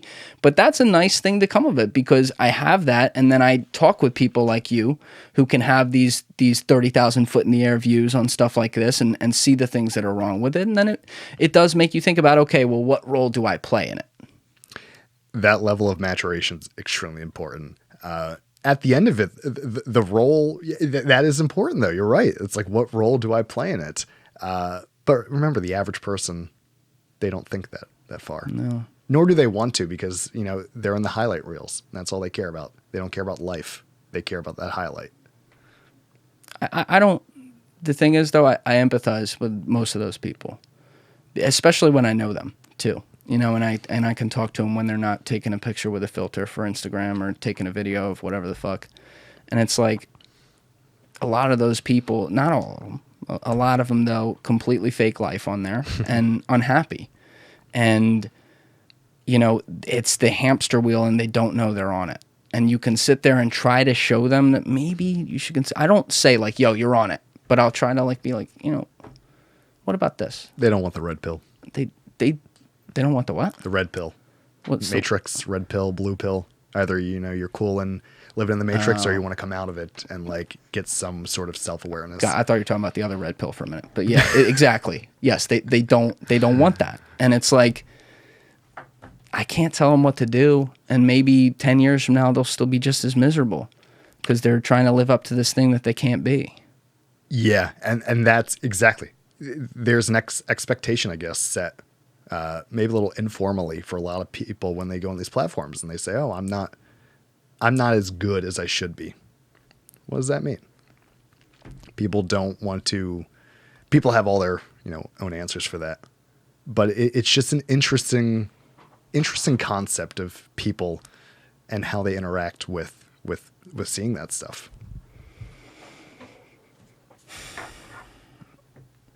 It comes up a lot. I'm just thinking about this. Like it comes up a lot on here and everything, but I think it's a great topic because it is something that the majority of people can relate to. Mm-hmm. that they struggle with, and few people consistently talk about it openly with different perspectives. If it were just me getting in front of the camera every day and talking about this, it'd be the dumbest thing ever. But seriously, Right. I get to have all different people who many times don't know the last person who was sitting there, and they can all talk about it in their own way. And some of the favorite messages I get from people who I don't fucking know, which is still a little wild, but you know, aren't the ones so much about the podcast, though that is very cool. I those do mean a lot to me, but it's the ones where people are talking about like, hey, you know, you're inspiring me to be more open about what I think, or more open with being myself, especially on social media. Like I got one that said that like word for word last week. And I'm like, that's cool, because maybe if we weren't doing this shit right here, that kid would have never seen this kind of thing, and then continues on the hamster wheel and just maybe listening to one thing that someone else said in here. He's like, whoa, this guy brought in this other guy who made this point, and now, boom, I didn't know who that person was, but here I am. Yeah, because you do good. And I mean, you do actual good things. And if you can make somebody actually think a little bit, because all it takes is a little nudge. And once that domino, you know, hits into the other ones, it's kind of like people wake up a little bit. They say, oh, interesting. And they follow that. They keep pulling the string, and where does it lead them? What about in your world, though? Because you know what the stereotypes are. You're in it, so you can bat down what's right and what's wrong, or at least what you think of that. But outside of it, a lot of us see tech as this closed community where things like science is the new religion ideas come out of from the outside, where people are like, oh, that must be what it is. But, you know, I'm a realist about it too, because I'm like the brilliance and the talent and the incredible help to humanity in many ways that this industry has brought, it's everything, right? Like you said earlier, there's good and there's bad. And one of the bad things to me from the outside, correct me if I'm wrong, is that there is a significant level of groupthink, like accepted thought, and here's what it is. So as a guy like you are a pure creator in there. You're not just the co-founder of your company, you're the CTO. You're building this shit every day. You are bringing this tool to people. You are one of the people who they're going to talk about, like, oh, Baker brought the world this software right here that now we take for granted because we use it every fucking day. And so in the context, like, they'll talk how they talk then, but you have to then get your way through this community. You have to have these conversations with people. You aren't afraid to put your opinions out there and everything.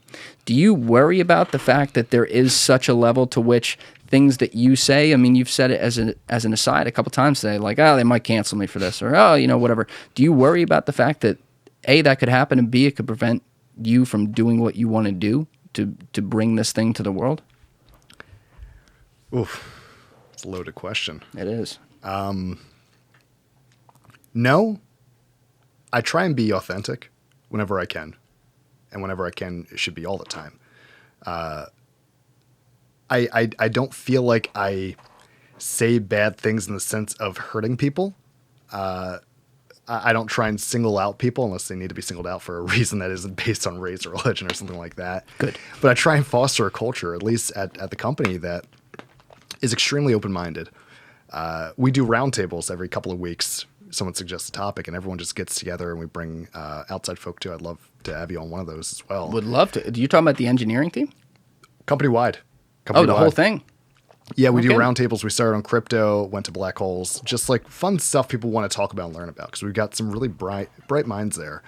But, you know, I at the end of the day, I do what's best for the company and what's best for the shareholders, because without them, you know, we're nothing. Yes. And I hope they buy into, at an early stage, you know, you buy into the product idea and all of that, but you're not buying into the numbers and the revenue. You're buying into the people. And I try and be authentic, and I try and say what I actually believe and not sugarcoat it. That may be harsh for some people, but, you know, we're also living in an age where everyone gets a trophy, and I'm extremely against that. You should get a trophy. Trophies be damned, outside like the Nobel Prize. You should be recognized when you should be recognized, and that's it. Keep your path, and so long as you're a good person, that's all I care about. Be good and then do good. That's what I try and live by. Yeah, the participation trophy culture has infected everything, and it's created a world where people believe that everyone can be a winner.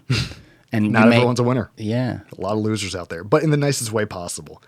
Just because, and everyone goes through that. You are a loser, and then you're a winner. It's like stocks don't just go up. You know, it's cyclical.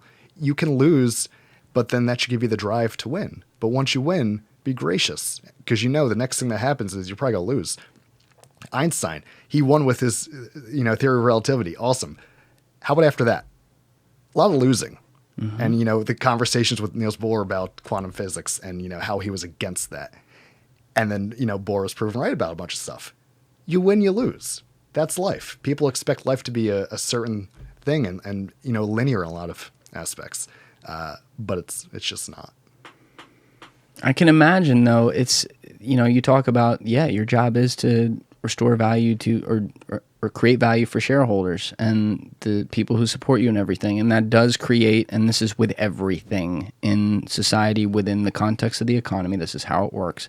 It does create these boxes you have to check, right? So there are battles you pick and battles you ignore. Mm-hmm. And I'm okay with that. There are people who are like, you need to stand for every goddamn thing every second. And I'm like, that's not how life works. Nope. You don't need to be talking about the meaning of gender with a guy who wants to invest $5 million in you. That is not the thing.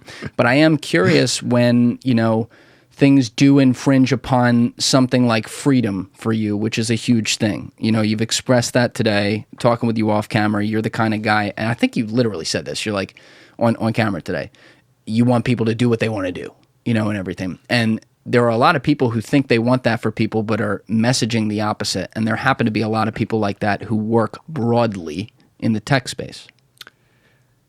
Yeah, that's, I don't know, outside looking in, what's your perspective on that? My perspective is that people get painted one side or the other, and that there are a lot of people out there who actually may very well agree with one side or the other, but try to make a point counter to opposite side, quote unquote, and they get labeled, and it's actually wrong. So and some of that's very personal for me, because it's hard to say the words liberal or conservative with what I believe, because I don't even know what those two words mean anymore, to be frank with you. It's a very fluid thing. But in the context of traditional liberalism, say like 5 years ago, right? Yeah. Like, I definitely lean that way. I have a few beliefs that conservatives would yell at me if I said I was conservative about, but I'm not liberal about. And that tends to be on like taxes and government, mm-hmm. right? But, conservatives they think the IRS should be I'm talking about hardcore conservatives. Yeah, they want the IRS like gone, no income. Like, I don't believe in any of that. I'll pay taxes. I'm cool with all that shit, right? Mm-hmm. I just am a realist about it. But when I go to paint ideas out there, whenever I take something that is assumed to not be on one side, not the other side, but not be on one side, I'm attacked. And I see it all the time on TikTok, because the TikTok algorithm hates me, because one post is going to hit all the lefties and they're going to like the fuck out of it, and the next post is going to hit all the righties, and then when they send it to one or the other, they're like, I thought you were on our side. Get the pitchforks. And I'm like, no. That's the whole point. And so you're asking me how I look at it from the outside. I look at it like tech is creating the arbiter of, or not the arbiter, the places where we express these things, and they want to better humanity. They want to solve problems and stuff. But there are these accepted ways of thinking, and then they allow for the extremes to define what everyone else is. And to me, a lot of us live where I am in the gray area, in the hardcore gray area, and they get ignored. Well, that's the majority of the world, because what's interesting about it? Nothing. The gray area is not interesting. It's the extremes that are actually interesting. You think people will get clicks? Well, they didn't. And that's why they went to the extremes. And that's why you see all these news outlets. And the stuff people want to consume is extreme content, which is ironic, because as a country, we've tried to defeat extremism in the world. But people don't realize and look, inwards. That is what we've cultured as a society, is extremism. And you wonder why that, terrorists exist and stuff like that. I can explain easily why they exist. Look at us. Look at how our government, and nobody gives a shit about the rest of the world as an American, right? You care about yourself, the majority of people, and your country, and that's it. Our country does a lot of bad. People don't realize that as well, and there's a lot of people that hate us because of that. Yeah. And people wonder why we've gotten attacked and things like that. Terrible things have happened. Lots of people have died. But to say that we are innocent is crazy. But we have a very nice smile while we do it. And we have a lot of citizens that have great smiles when they do it as well. It's, the media, I keep coming back to that because like they do a lot of damage and they cultivate this extremism that then permeates through all these many sectors around the country. And then at a certain point, you have what is essentially only two sides and then a middle, who I wouldn't even consider a side. It's just a middle, that gray area. And that's the terrible thing about, I guess, us, is that happens everywhere in every industry. Tech industry is no different. We have these massive companies essentially acting like governments. Governments can't regulate, a handful of companies that equal the GDP of, a lot of nations around the world. What are they going to do? Without the tech industry, what good is this country for? We import a lot of shit. Right now, our biggest export is technology companies. Google, Facebook, Apple. This stuff is prevalent across the whole world. They are the ones that make the decisions. I mean, they are, they're the ones that are able to then give people the ability to, say whatever the hell they want to say. And then, there's born the extremism. And that's what gets all these algorithms on social media go for the most awarded post or the post with the most likes. Of course, they're going to be extreme. Why wouldn't they be? Fuck, man. You're blowing my mind today.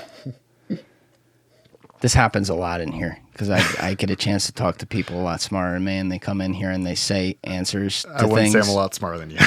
You're smart as fuck, but they say these things that have like 14 ideas in them, and I'm like, I want to hit all of them. And I contradict myself all the time. No, that's okay. I do too. As I told you, I do too. But when you're talking about tech as being that arm, like it almost like their own government, you also said earlier that someone has to have the power and it's going to get bastardized or something like that when it does. And so I don't think that changes by the point you just made.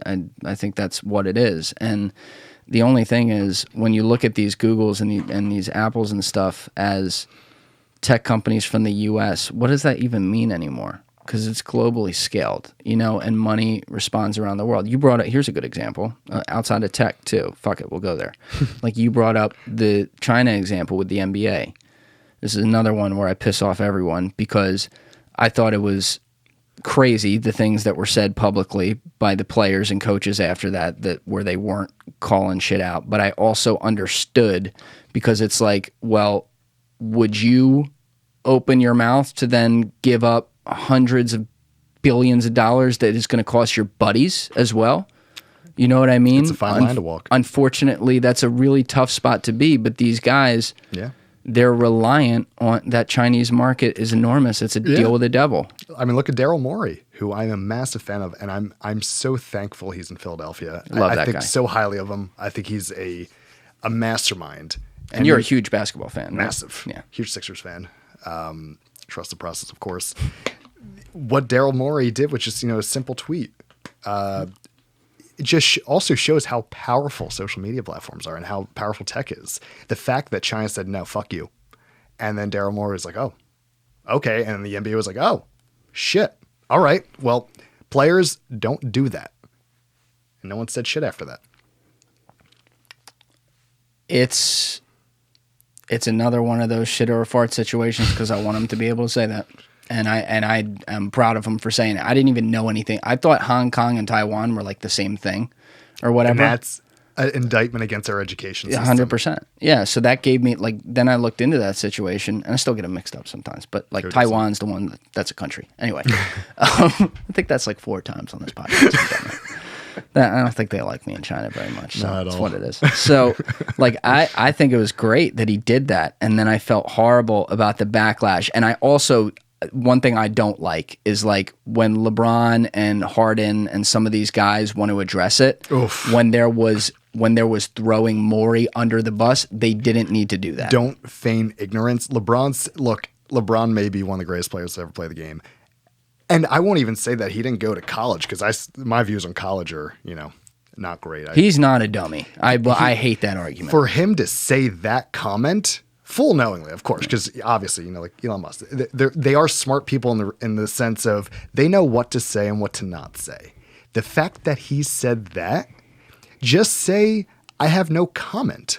But no, he wanted to have the, I guess, some sort of dick swinging contest or something, and he had to say the statement he said, and that was gross. Yeah, I think it was, if you watch that initial press conference, like during practice, right after it happened, where he said that, I believe the line, John Bork brought it up, I think the line he had was that Daryl Morey seems uneducated on the situation. And it was like, well, first of all, the words uneducated and Daryl Morey, I don't know that you can put those in the same sentence with a straight face. Unless they're separated by is not. But this is where LeBron gets himself in trouble, because I think, like, he's a smart guy who sometimes says dumb things, and I think it's the same story every time. He just he lives by that social media era, just instant react, and he doesn't think. And so this was a situation where it happened in person with the media, but like it was an instant response, and it was like, what do you think? I think he's uneducated about it. We need to get the story off this. What do I say? And he said something really fucking dumb, and that's where that's what I'm going to criticize, because I'm like, okay, I understand you're in a tough spot here, and now the camera's on you, and you don't want to now really bury the ship here and cost everyone all the money in the world. But don't attack that guy. That's the thing. Yeah. There's a difference between, playing defense and going on the offense. Correct. And he did the latter. And it was a horrible thing to see. And everyone knew it was bullshit. He knew it was bullshit. Why his team didn't step up prior to that. And I mean, I'm sure his team told him various shit to say. But it's LeBron James, There was no one in the world bigger than him. So what he says goes, and he has 100% control over what he says. He does. And guys now are held to a higher standard because of the exchange of information and the amount of it we can get and the places where you can communicate it.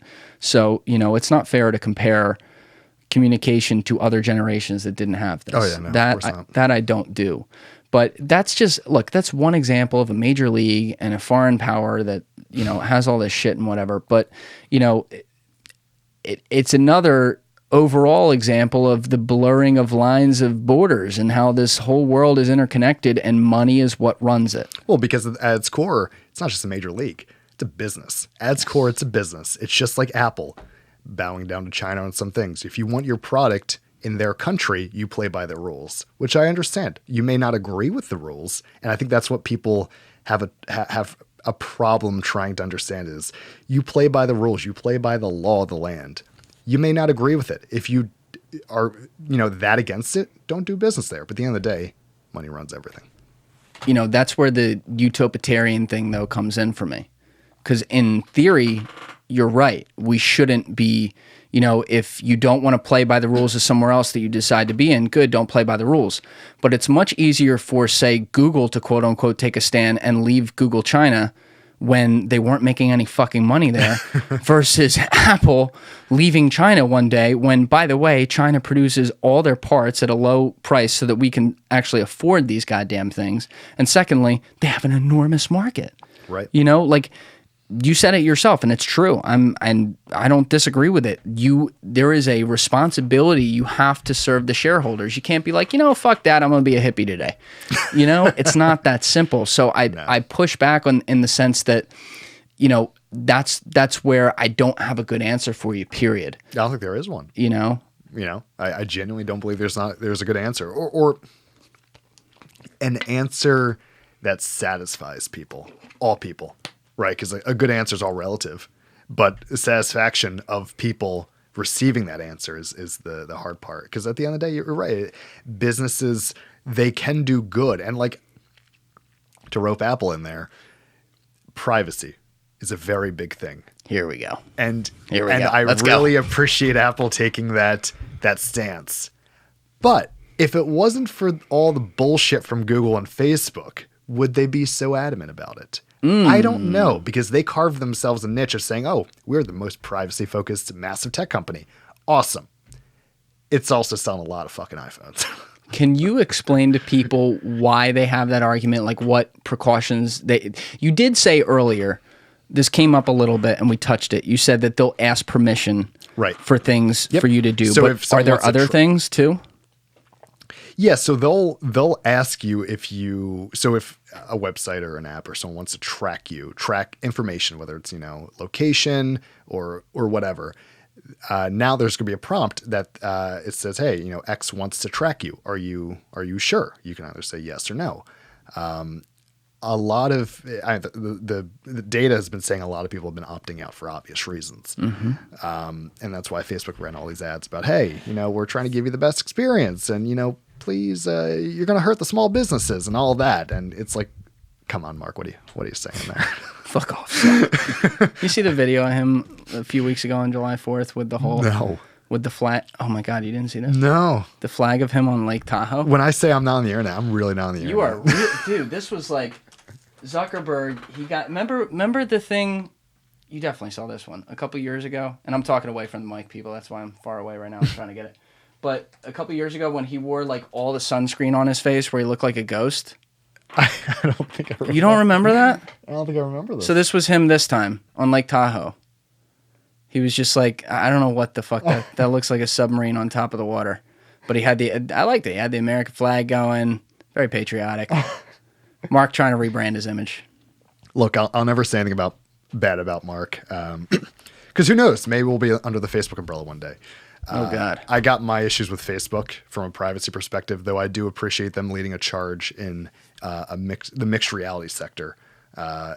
Like I've been saying all podcasts, there's good and there's bad. Yes. And people can be both.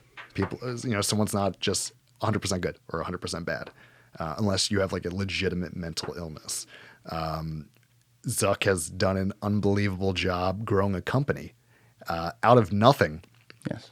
And now positioning himself for a potential max exodus of that platform to be a leader in the mixed reality space, with that $1 billion acquisition of Oculus. And now, the Facebook Reality Labs is just so many people were hired for that. You're talking about thousands of people. That will be their, lasting legacy. Can you explain this whole thing? I've heard about this deal. Anthony told me about this, but I've not researched this at all. So pretend I know nothing. Yeah. So when you're looking at mixed reality, there's the obvious leader of Microsoft when it comes to volumetric, when it comes to the HoloLens, HMDs. Then there's the Apple and the Googles of setting the groundwork, wanting to give you the good frameworks, ARKit, ARCore, that developers can use to create augmented reality experiences, right? And there's Facebook. Facebook, up until the Oculus acquisition, a handful of years ago, they were a social media company, still are a social media company. Ironically, a social media company for the older generation now. But what they are trying to do is essentially lead us into the mixed reality generation. So that's where a lot of their money is going to. A lot of their R&D, a lot of their time is trying to build on top of Oculus, create their own mixed reality hardware, their own mixed reality operating system. Because at the end of the day, as we've seen with lawsuits flying around everywhere between Microsoft, Apple, the whole App Store thing, the operating system, and who owns the key to that gate. That's the important part. And Facebook said, well, fuck. We don't have our own phone OS.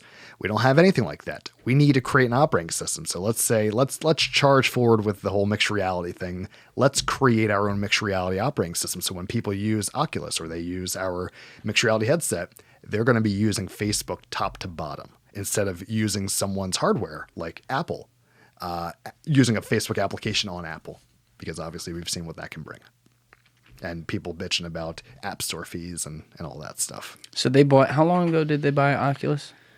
What was that, 5-6 years ago? Okay. So they're building out. So when I see all those people batting around the pinata in their living room like I talked about, that's the Oculus usually that they're using. The Oculus is the VR headset now. Yes. Yeah. Okay.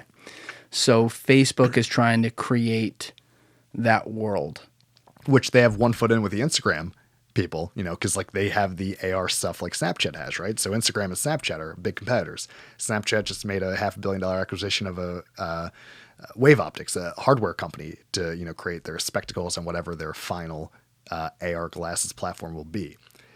Facebook and Snapchat are working in the dark that people don't really see to create the next phone, but ensuring that their operating system is front and center. But the phone is glasses. Right. He who owns the hardware sets the rules. Yes. That's wild to think about, because we're so tied into, even if people are PC people, you're so tied into the Mac OS with the iPhones. It's the most common thing. Well, they made an ecosystem. That was the point, was, that for better or for worse, they have a walled garden. And, that brings security, that brings privacy, but that removes some freedoms, right? So like, the ability to do things on Android or PC versus Mac and iOS, that's why there's a whole jailbreak community around the iPhones. That's what Steve wanted. He wanted the walled garden. Yes. Yeah, exactly. Which I understand, because security-wise, it is the best. You are the buck starts and stops with you, and that's why for the longest time, Macs weren't really getting viruses, whereas, Windows and PCs were, riddled with them. I do think they went extreme with it. I don't know of a better solution than what they did. But that's just another thing, is like, close or open. In that sense, it's just like any logic gate. There's a flip on, flip off, 0 and 1. So it's interesting to see how that's going to evolve with more players in the space when it comes to the operating system level. And how far away do you think Facebook is with this, I guess, like mixed reality multiverse kind of deal? The metaverse, I guess people are calling it. Metaverse, I'm sorry. Like, how close to adoption are we? We talking mass adoption? How close are we to a significant portion of the population, A, being aware of, and B, at least interacting with, if not adding their own thing into it, but at least watching other people be a part of it, are we?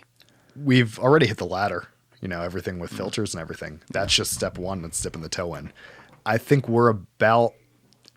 I think once Apple releases their, obviously nothing public yet, but once they release some news about their headset, let alone show it at a conference over the next 1 to 2.5 years, that's going to be the whistle. We're going to see everyone really bring to public light what they're working on. Then we're in like the old school space race. Who can create the best? It's not always the first. It's who does it best. Yes. USA wasn't the first in space. We're certainly the best at it, though. Yes. Okay. So now I'm thinking a little bit based off what you started this with, though, because you were saying you like what Facebook's doing, building this metaverse that is going to be on their operating system and everything.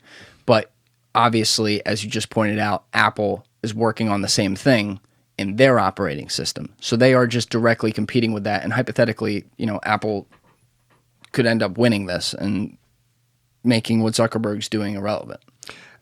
I don't think making it relevant. There's always going to be room, especially when it's $1 trillion company against $1 trillion company. So long as your product is good. I mean, everyone will probably not remember, or, they blacked it out with the Windows Phone.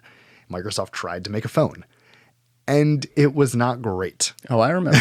It was not great. And that's why we're down to essentially two companies. I will say too, because Samsung, you make quality phones, but like, you're using Android. Who owns Android? Google. Yeah. So at the end of the day, the person that owns the hardware and software aspect of it reigns king. And there can be multiple of them. There can be a handful of them, because over the years, Apple, Google, Microsoft, Facebook, Snapchat, they've grown their user bases, loyal user bases. What that'll mean for the next generation of hardware, I'm not sure. But we're seeing it. I liken it to, the cord cutting phase, right? You see Netflix. Netflix was the end all be all. You saw Disney, they own now Disney Plus, Hulu, ESPN. Mm-hmm. You see Comcast with Peacock. You see AT&T with HBO Max. The list goes on and on. We won't have that degree of amount of participants in the race And I think the cord cutting, we'll see consolidation back Oh, towards yes. the mean Oh, yes. of amount of companies. But I do think in the sense of how many people can there be, there will be multiple winners. Apple will win. Google will win. Facebook will win. Snapchat will win. But outside of that, you're going to have a lot of smaller people. My issue with Zuckerberg, and I don't want to be a hater and take away stuff. For one thing, if you look into that case, he did not make that alone. The Winklevoss twins got fucked there. If they had waited an extra year to settle that case, Mark Zuckerberg would not own Facebook today. Those two would. Because what happened was there was a hardware drive that was released, I think a year after the case settled, that had all the instant messages of Zuckerberg admitting that, he basically took the idea and ran with it himself, which he wasn't allowed to do. Anyway, my issue with him is that he did create an unbelievable thing with Facebook, being a part of that and then bringing it up. Like, he was the guy that then brought it to market and everything. Right. But Facebook, the reason that they're so successful is because they are at that point now. They've been at that point where they can buy stuff they can buy the talent. Right. And so I'm not going to sit here and say, Facebook's going to fail, because guess what? Facebook's bank account is not failing last time I checked. Oh, yeah. Right. Sure. But when I look at leadership in space, I think that's going to be really hard for them to be an all out leader or win a space moving forward, because I look at what they've done. And what they've done is he ruined Facebook. It's a fucking dumpster fire. He made it uncool. He took it from where the 12 to 16-year-olds were loving it and moved it, to try to appeal to everyone, which is instantly when something is then no longer cool and you have your fucking uncle on there putting opinions up and people are like, I'm out. So then when Instagram makes something, he brilliantly goes in and buys it and then slowly ripped that platform away. When Systrom and Krieger stepped aside officially in August 2018, the floodgates opened, and now Instagram went from the most impressive, beautiful user interface I ever saw to a dumpster fire. And, look at what he did to WhatsApp with the data. Now everyone's on Signal. Everything he touches dies. So, to me... That's fair. To me, like Oculus, and I don't know nearly enough about Oculus. I'm not qualified to really go there. I know the basics. But a company like that, he bought them. He's running them, or he's telling them what to do at least.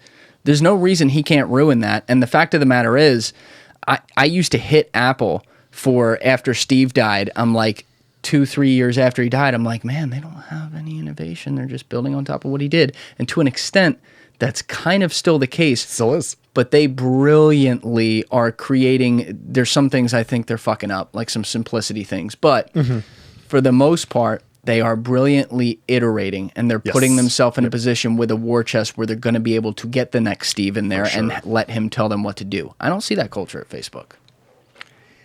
What I do see at Facebook is their stock price going up. Yes, agreed. I think... trying to align on what I want to say with Facebook. They made Facebook a very complex beast, and that took away the joy of, gamification. The whole swipe right, swipe left, 2 button clicks, and you made $1 million or whatever. And that's ironically why you see the older crowd gravitate towards it. It's just whalish enough where they get their social fun out of it, and all the younger kids are going to Snapchat, which is quick flash in the pan type picture thing. Facebook is interesting because I don't think their lack of privacy focused software will kill them, because I don't believe the majority of people in the country or even world give two shits. Will that change in the next decade? Maybe. I hope it does, because I think your personal information should be extremely important to you, and you should have total say over it. But I can see Facebook, since we're entering a new era, kind of reinvent themselves and create a platform that is extremely open, simple, and something that because they are building a product for a new generation. It's a brand new thing. They're starting from square one, and everything they've done, correct or wrong, whatever your opinion is, hopefully they've learned from it. And they're a massive enough company where they can get it right. I hope that they do get it right for the sense of innovation and advancement. And I'm behind anyone who wants to evolve the industry in the world, because I believe that we're entering a spatial future that the more the better, so long as it's handled correctly. Yeah, and I'm rooting for them. Like I want people, I want the great people to make the great innovations, and as you said, handle it correctly. I know some of them won't, and we'll have to deal with it as it happens. I don't know who it's going to be. I look at some tea leaves and say I see some things I don't like there, but maybe they will be the ones. Like he has enough of an ego that I could see him like purposely destroying Instagram while he's building this to fuck around and, you know, build the perfect thing. I don't know him, but like, that's my comments on Zuckerberg. Yeah, I want to get Systrom in that seat right there. That would be something. Lock the door and say, hey, bro, just pretend it's you and me. Everything. I want to hear it all. Because, like, you know, what they did, I just have the ultimate. If you would have told a male in 2010, a teenage male, hey, 5 years from now, you're going to be spending all your time on your phone on a white app where you double tap for a fucking heart, and it's all in like size 8 font, and the women are using filters, and guess what? So are you. They would have said, when did my balls come off? But guess what? We all did. That's how brilliant that goddamn thing was. So I respect it, and I hate what Zuckerberg did to it. So it's a little personal. But back to Apple, because and I appreciate you clearing up some of the data things again, because it spins around in my head a lot. But I look at some of the other examples when it comes to the actual privacy of the phone itself. Mm-hmm. And I see a couple different narratives, and I don't really know how it works. I know some of it, but I know what I read through what other people say. And now I'd like to go to a source who does know a lot about this. So on one hand, you could see something like the San Bernardino shooter, which happened back end of 2015, and very quick spark notes. The San Bernardino shooter killed all these people, awful guy.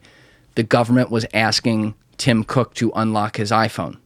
And Tim Cook, huge shout out to him, he said no, not because he didn't hate that guy and want the government to be able to get whatever they needed to save other lives, but he said, if I do this, where's the slippery slope and what happens next? So that was a very, very hard decision, and he did a great job. For sure.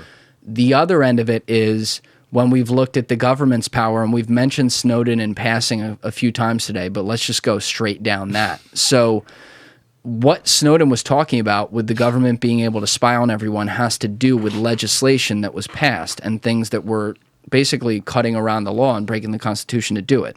But how did they do it? They did it by, as he'll explain it, your iPhone, your anything connected to the internet, your camera on your laptop, and the phone especially. Like, let's just go back to that. They can spy on whatever. Like, they can look into what you're doing at any time. Right. They have to do that through an Apple product. So is that Apple not protecting it, or does Apple just not have any ability to stop it? Oof. That's a gray area, because it's an Apple product from where you enter the internet, but the internet is the big space. Because you could talk about, you know, user information on the phone. You could talk about the internet at large. And you can also talk about the cloud-based part of Apple, right? So like this, the stuff that isn't necessarily stored on phone, but stored maybe in the cloud, their servers, whether it's their servers or Google's servers or Amazon servers. So it's the question of who's responsible for what. And at the end of the day, it's a murky area, because your information is all sorts of places, and it can be accessed from a bunch of vulnerable points. I will say that Apple protects the shit out of their hardware, for sure, as well as their cloud and their back end. They do a hell of a job doing it. Then how does the government look in through my iPhone camera? Not that they're looking at me, but I'm saying, like, they could be looking at anyone. And that's why a lot of these companies have either you see like the flaps on the phone now, or you have like little light indicators that, you know, should go on whenever someone's looking through your shit, like on a MacBook. So like you put on FaceTime or something, there should be like a little green dot that goes on that says, hey, you know, video's live. Or like on your phone, you'll notice the orange or green dot now with the new iOS that says, hey, your microphone's live. Why is it live? But it's interesting. It's the government. Snowden revealed a lot of shit, for sure. He did. And I'm a big fan of his. and what he did. But it's interesting how the government has a lot more, and I believe it was total bullshit that like they couldn't get into the phone themselves. I don't believe that. They definitely can. Could. Yeah. They did. And they have. They did. Yeah, exactly. I don't know why they brought it public.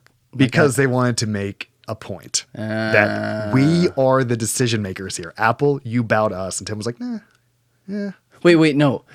Hold on. Let's build on that. They might have brought it public so that they'd put it in Tim Cook's court to fuck up or not fucked up. Yeah, it's power struggle. And then when he was like, no, we're not doing it, they're like, see, Tim said we couldn't do it. So, yeah, all right, pack up, go home, boys. It's over.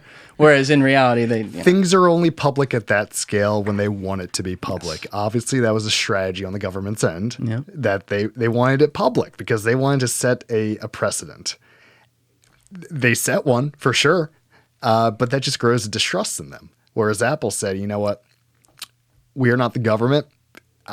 You can believe in us, and you can know and be sure of that we'll try and protect your information. So long as it's not an extreme potential edge case. But Apple does great. I don't know as much about other companies when it comes to Google or Facebook or even telecoms, that's a big thing, Comcast and the Verizons of the world, how they are able to work with governments and give information. All this stuff is not, very public. You might find it on some forums and whatnot.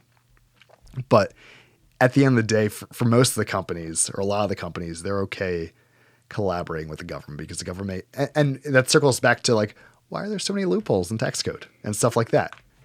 It's a team game. It is, but it's the literal definition of down the slippery slope we go, and we're already down it. And it's like, right. One of my big things about Snowden is that the guy did this amazing thing to me, and he violated a slippery slope, which is the argument there because he did have to break the chain of command to do it. So what does the next guy do? Yep. I still have to be a pragmatist and look at it and say, what was the reality of the situation here? If he had taken that into the chain of command, is he ever heard from again? Oh, no shot. Of course not. No. This was the only way for him to do it, and I deem it on, unfortunately, a hypocritical basis as, yes, it was far more than important enough for him to do it. My problem is it happened, and most people 6 months later were like, oh yeah, that. No one they're like, wow, this guy was leaking all this shit, and everyone knew what he did, but they didn't know what he did. They didn't actually pay attention to it. And then Why would they?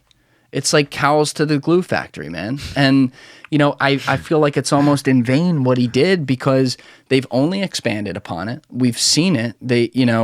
And it's so scary to me because even though we have a lot of problems in whatever it is, could be social issues, could be our government and all the things you and I may complain about that, I will still say that we have the best overall country and systems in the world. And I just want to look to improve them. Oh, yeah. But it scares me when I see things that it's like, this is where it starts. And if it keeps going, there will be a point, it's not tomorrow, it's probably not 10 years from now, but there will be a point where we might not be able to say that anymore. I think we'll always be king of the shit mountain. I think as we grow, the rest of the world will grow as well, and bad will grow with it. But it is interesting thinking about, even like the next 10 or 15 years in that regard. I don't know, looking back 15 years ago, 20 years ago before Snowden, you kind of lived in some sort of blissful ignorance, I guess. Yes. For a lot of people. And the majority of people still do. Because why? Because the media doesn't want to, they don't want you to see that stuff. They don't, because obviously all these big media conglomerates are friends with each other and friends with the government and all that. They don't care about you knowing everything and learning. They want to keep you riled up for one reason or another. So the next 10 or 15 years, are we going to see another Snowden? Are we going to see another event like that as time goes on? I bet so. And I hope so. Because we do need a level of, I guess, visibility and transparency. But at the same time, I can understand the government not wanting secrets leaked out. But at the same time, again, because, for national security and all that. But what are they actually doing? Because like don't give your competitor or, you know, a foreign hostile group knowledge. But at the same time, what are they doing to us or for us or to them externally or for them externally? There is a trade-off. A massive one. Yeah. Yeah. There And will be. I'm cool with that. There's an extent to it. And people, this is another one. People will yell at you, be like, then you're for giving up all your data. I'm not.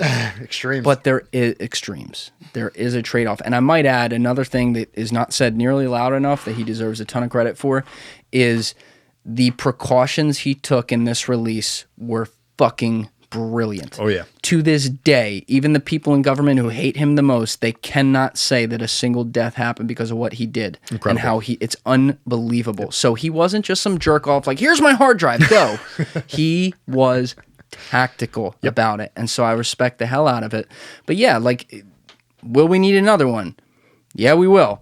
When it happens, how much farther down the rabbit hole are we? You know, how much farther down the slope are we? Like, where do you put this back in the bag? It's like, you know, you even saw, and you see all these people who have convinced themselves that Bill Gates is putting a microchip in them with a vaccine. You know, I think that's ridiculous and everything, and I'm not going to sit here and get caught up in that argument. But like, one place where I'll say, you know, the same people will then take another argument is when they talk about like the passports and stuff and digitally. And I'm like, okay, I see the argument there. That's different. It's not like, did you get it or didn't you because you believe in science or you don't. It's like, well, now it's like, well, where does that kind of thing end? Because it's not just this right now. It's the same kind of argument. And I'm okay when we go there because I give this argument when we're talking about Snowden. But look, I'm at fault, man. I didn't know, like, I was what, like 19 when he came out, 18, 19, 19 when he came out with this. I was not sitting there going, have you seen what Edward Snowden just did? I was in college. Of course. I was drinking and fucking, you know what I mean? And I didn't become aware of it until he went on Joe Rogan and I listened to it and I was like, because it didn't impact you. It didn't. And why would you care? Why? I don't know.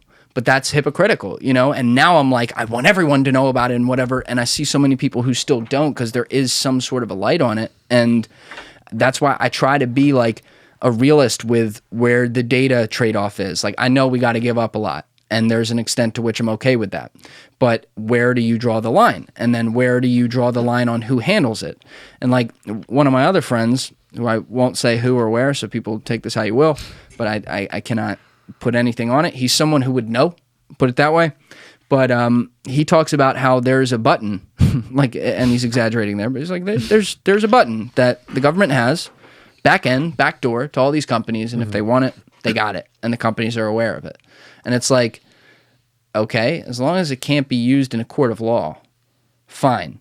But I've also seen that game play out. Right. They do use it. Mm-hmm. I mean, I will die on this hill. All due respect, that's how they got Ross Ulbricht on the Silk Road. Oh, yeah. 100%. For sure. But what do you think of that? Because, like, I'm not talking about the event itself. We can talk about that. Like, they got them having a button, essentially? They got to his server. There's no... I mean, I've talked to coders left and right. Their explanation was stupid. Like, the FBI didn't just, like, suddenly, like, oh, we landed on his server called Frosty. They illegally got in there. Of course they did. What other way was there? Especially, you know... It's a murky area for sure, but the old thing is, you know, if you have nothing to hide, why hide it? And I get that, but at the same time, I want to be able to know that people are not peering into me internally and externally by the, you know, sense of like they can not get into my server, but like they can, you know, not see through my phone or stuff like that. So I do understand the government needing the ability to do that for massive threats. Because I think that we've thwarted multiple terrorist attacks, multiple in the scale of tens to hundreds that we'll never hear about because they've done stuff like that. And I think that's where you go back to that trade-off. Is it worth it for the, I guess, greater good of things? Yes, but to what degree? And do I trust the government doing it? I've never trusted the government on anything. So it's like, but also go back to like, does it impact me? No, until it does. And that's it. The good and evil argument. It's the same one that's been cited maybe 30 episodes on this podcast since, but the one I already talked about earlier in here with the Horo episode number 17. That was the entire argument. Like you can't have it both ways. If you want these companies to innovate and you want a free market, then guess what? They are permitted to do the things they're going to do.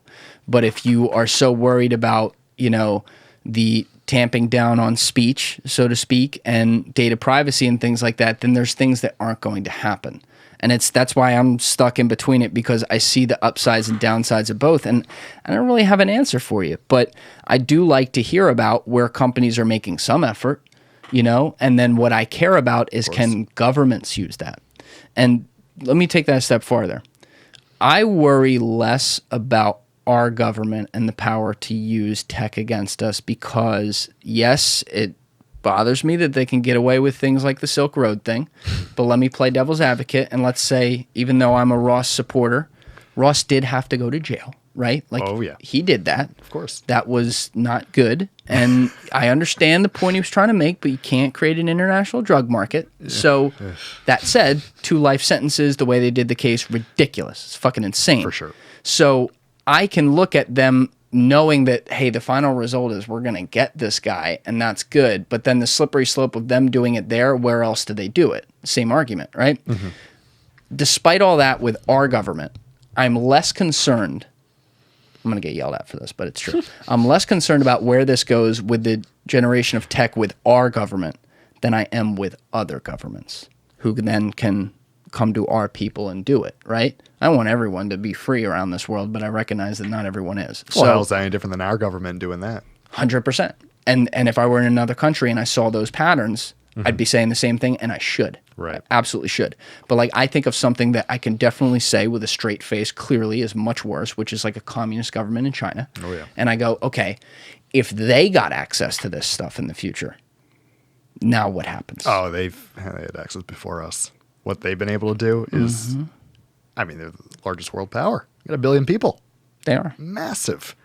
I mean, they are communist. Yeah. The government is. Yes. The government, make sure I say that. The government is communist. The people are, not all the people are.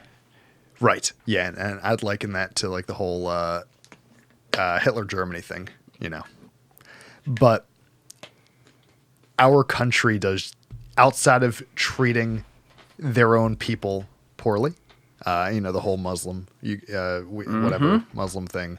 Our country's just a little better at not having it be public. Even though I don't know if I can say that definitively, because like our news is purely domestic driven.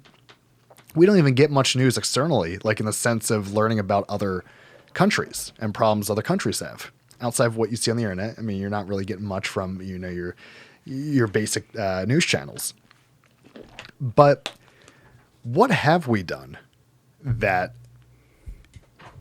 is at that level of bad, not level of bad of like, killing your own citizens or whatever, but level of bad about using technology and stuff like that to a crazy advantage to do harm against other countries? It's like the whole Russia thing with the whole election stuff, which, look, if your citizens are that easily moved by a troll post, then like fair game. Cause like we got a lot of dumb people here.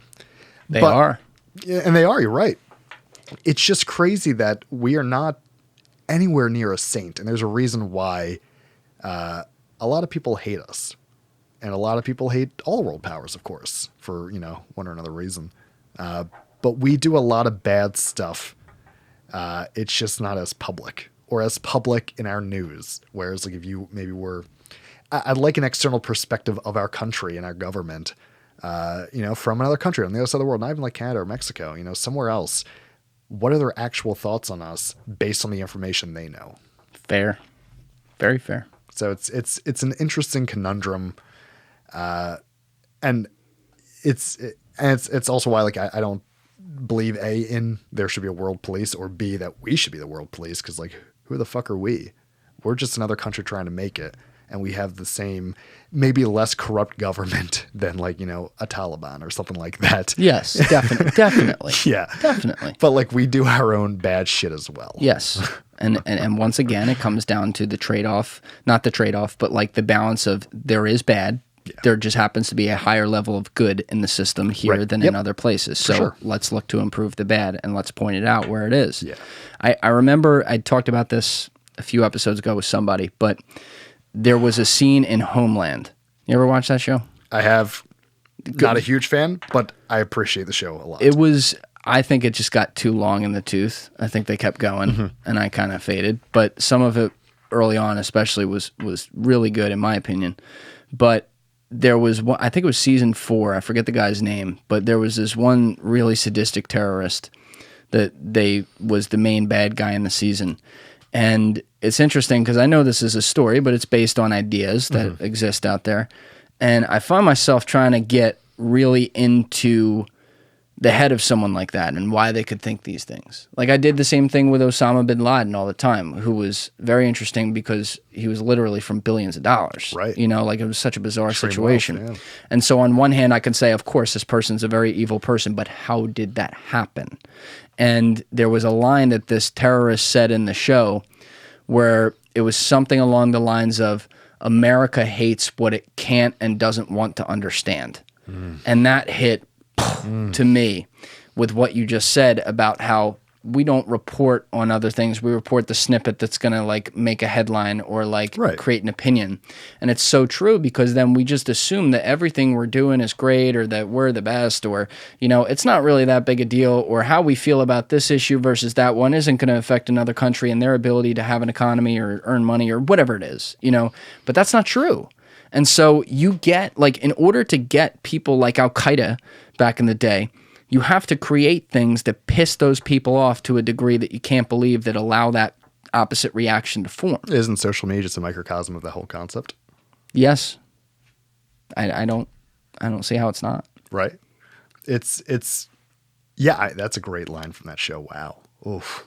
Phenomenal. That's a really good line. But it's true. You know, but people don't care. We care about the highlight reel and we care about our highlight reel. Nothing else. And then we also do we try to point out good in other places that isn't, you know what I mean? Like we cherry pick, in order to fix bad here, we paint it all as bad. And then we pick out things that supposedly are good in other places. And it's like, nope, that's not a good idea. You know? Yeah. Like the capitalism, socialism thing.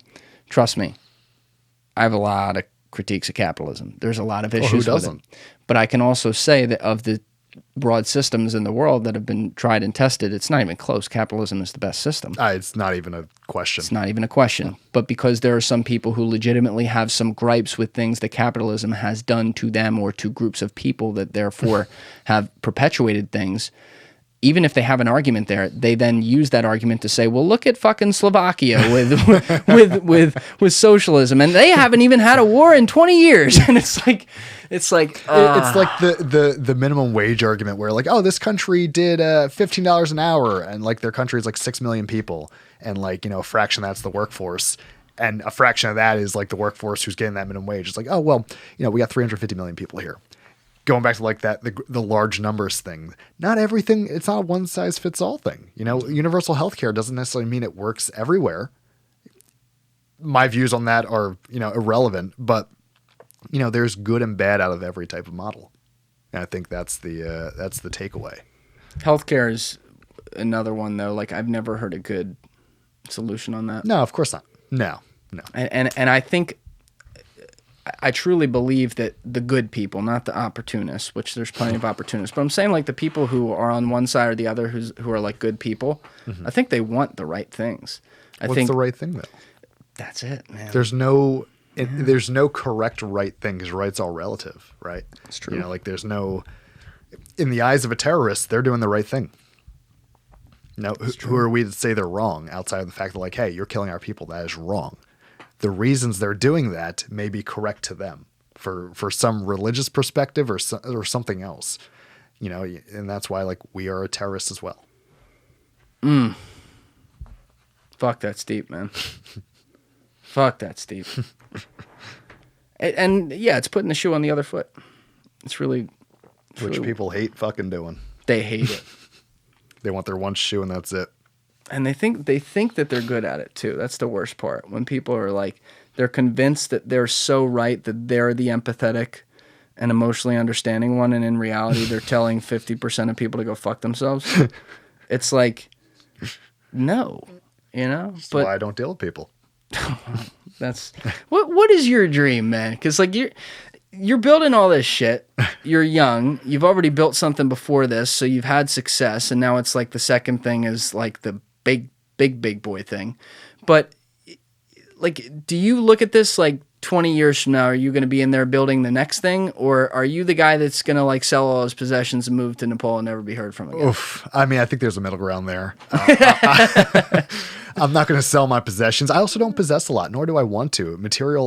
I'm not very materialistic. I want to do good and I want to be happy. That's the core of how I make decisions. What's happiness to you? That I can go to bed without hating myself. That's what happiness is to me. And that's hard to get. I think for a lot of people, that's hard to get. And it's just the endless cycle of another day and another day and another day. And a lot of people can't wait until the end, whatever the end may be and however they go about doing the end. In my mind, I don't believe there is an end. And, you know, to segue into the whole, what's the next thing? I want to get out of the tech industry at large. I don't want to deal with consumers. I don't want to deal with other companies in the sense that deal with consumers. I want to keep solving problems at my pace and work with people I enjoy working with, like I do now, and work with people towards a common goal. Whether it's to further space travel, make us a multi-planetary or multi-universal, if you believe there's more than one universe, or do you? That's a long conversation. Okay, all right. Very long conversation. Okay. That's next time. I will say that I guess the one spot I'm extremely passionate about. Obviously, I made a few physics drops in this podcast is solving death, because death is just a problem that we haven't been able to solve yet, whether it's biologically or technologically or a mixture of the both. There's a solution out there once we understand more of the theory of everything, or more of understanding of the brain and consciousness and what the fuck consciousness is. We don't know that, but that's what I'd like to give my time to, is helping understand that. And look, if I'm able to play any part in that with everyone who's come way before me and who's doing it now, awesome. And if we solve some shit, awesome. And maybe we find the way to stave off death, or however you want to go about that. That's just where I want to be, I guess, in my life. Do you think we are of the generation that could have the ability to be immortal? Oh, well, 1,000%. Yep. Yeah, for sure. So you're kind of on that Kurzweil vibe. Yes, I do. I do believe that. Well, I mean, this sense of life and immortality is crazy, because some of that is based on an argument of like a soul and like who are you as a person, but like it could just be a bunch of quantum shit that's just going on in this gob of glue that we're able to then replicate and then extract, and then you can still be you. I just want to keep learning and just becoming better and more, and, give back to the world that a lot of it I hate due to the inhabitants, but the theory of humanity, I love and appreciate. And I guess above humanity, because outside the biological part of it, is the idea of higher knowledge. That theory is something I want to help ensure continues on in some regard, whether it's humans in this sense, humans in a android sense, or humans in the sense of just consciousness being able to go through a wormhole to somewhere else. Just that ability to do more and to do good. That's an answer that should play many years from now when a lot's said and done. Because that's that's what I would be looking for in somebody who's going to hone incredible intellectual capabilities like you and have the passion to build things like you, and then go out and leverage the former and the latter. I think that a lot of times we see people who have an objective outside of finding new innovation and more of an objective of creating the world they want to see. And when you are truly open to so many different things like you just laid out and are curious about the one very simple thing that ties every single person together no matter what, which is like living and dying, like I think that gets to a point where it's like you're in it for the beauty of the game. And I got the same sense getting to know Anthony and Riley, and I get the same sense with you, and it's pretty amazing that the three of you are building something together based off of that type of belief. And it's so out there and open, and now it's also there for anyone to see on the internet by doing this. It gives you hope that there is a lot of that out there, and there's not just things that start to go for an agenda. But looking at the battle of life and death, the other battle maybe you brought up in there, but it was a wild, all over the place answer. But the battle between human and machine is a big part of that. You said earlier somewhere in some context, I can't even fucking remember at this point, but you were like, tech is evolving faster than humanity. And you thought that's an okay thing, and it might be. But I think about this all the time. These pictures are picked out for certain reasons in here, and the one I'm pointing to over here is the rethinking of the painting of the hand of God in Adam, but instead it's the hand of God in a robot. And I look at things like what Nick Bostrom has to say in the book Superintelligence. I don't know if you ever read that. I know about it. I have not read it. You got to read that. It's wild. But I see these people lay out these unbelievable arguments for simulation, and also the problem with machines potentially overtaking what we can do on a human level. And it scares me because the way to get to solve a problem like death is to leverage the power of machines. We make robots in our vision, just like the religions say God made us in his image. So it's just cyclical. We're making something to hopefully be able to be something that can then evolve, just like we evolved. Yes. And it's an interesting concept. And there's a lot of different answers on it. And I am not the qualified person to ask on it. Who is then? I don't Seriously. know, but I'm going to fucking find them, because I hope once I get out of this venture and into doing what I want to do outside of this, I hope I'm the dumbest guy in the room and that I can learn that much about it, because those are the questions I want answers to, because it doesn't get more difficult or more core to existence is the answers to those questions. What about the dumbest guy in the room, though? Because, I hear you say that, and I'm going to speak for you right now. I know that there are smarter people out there than you, of course, right? Frankly, I think he's smarter than you are. All due respect. Yeah. Not many. I think there are. Not when I say many, there's 7.5, 8 billion people in the world. It's all relative. Very, very small percentage of people. And I ask you this because, yes, I think in the spaces you're running in and the things you're looking to do, you will be able to get into those rooms where you are not the smartest person in it. I think you've already entered plenty of them where that's the case. I don't know that there's going to be a lot of rooms, unless there's 2 or 3 people in there, including yourself, where you're going to be the dumbest guy in the room. And I ask this because, I do think about it from the perspective of an Elon, right, who I view as this genius and have studied what he does and how he talks and what he says. And you don't want to be the guy, to your point, that walks in there and goes, I'm the smartest in the room, because then that's where you start to play God. Right?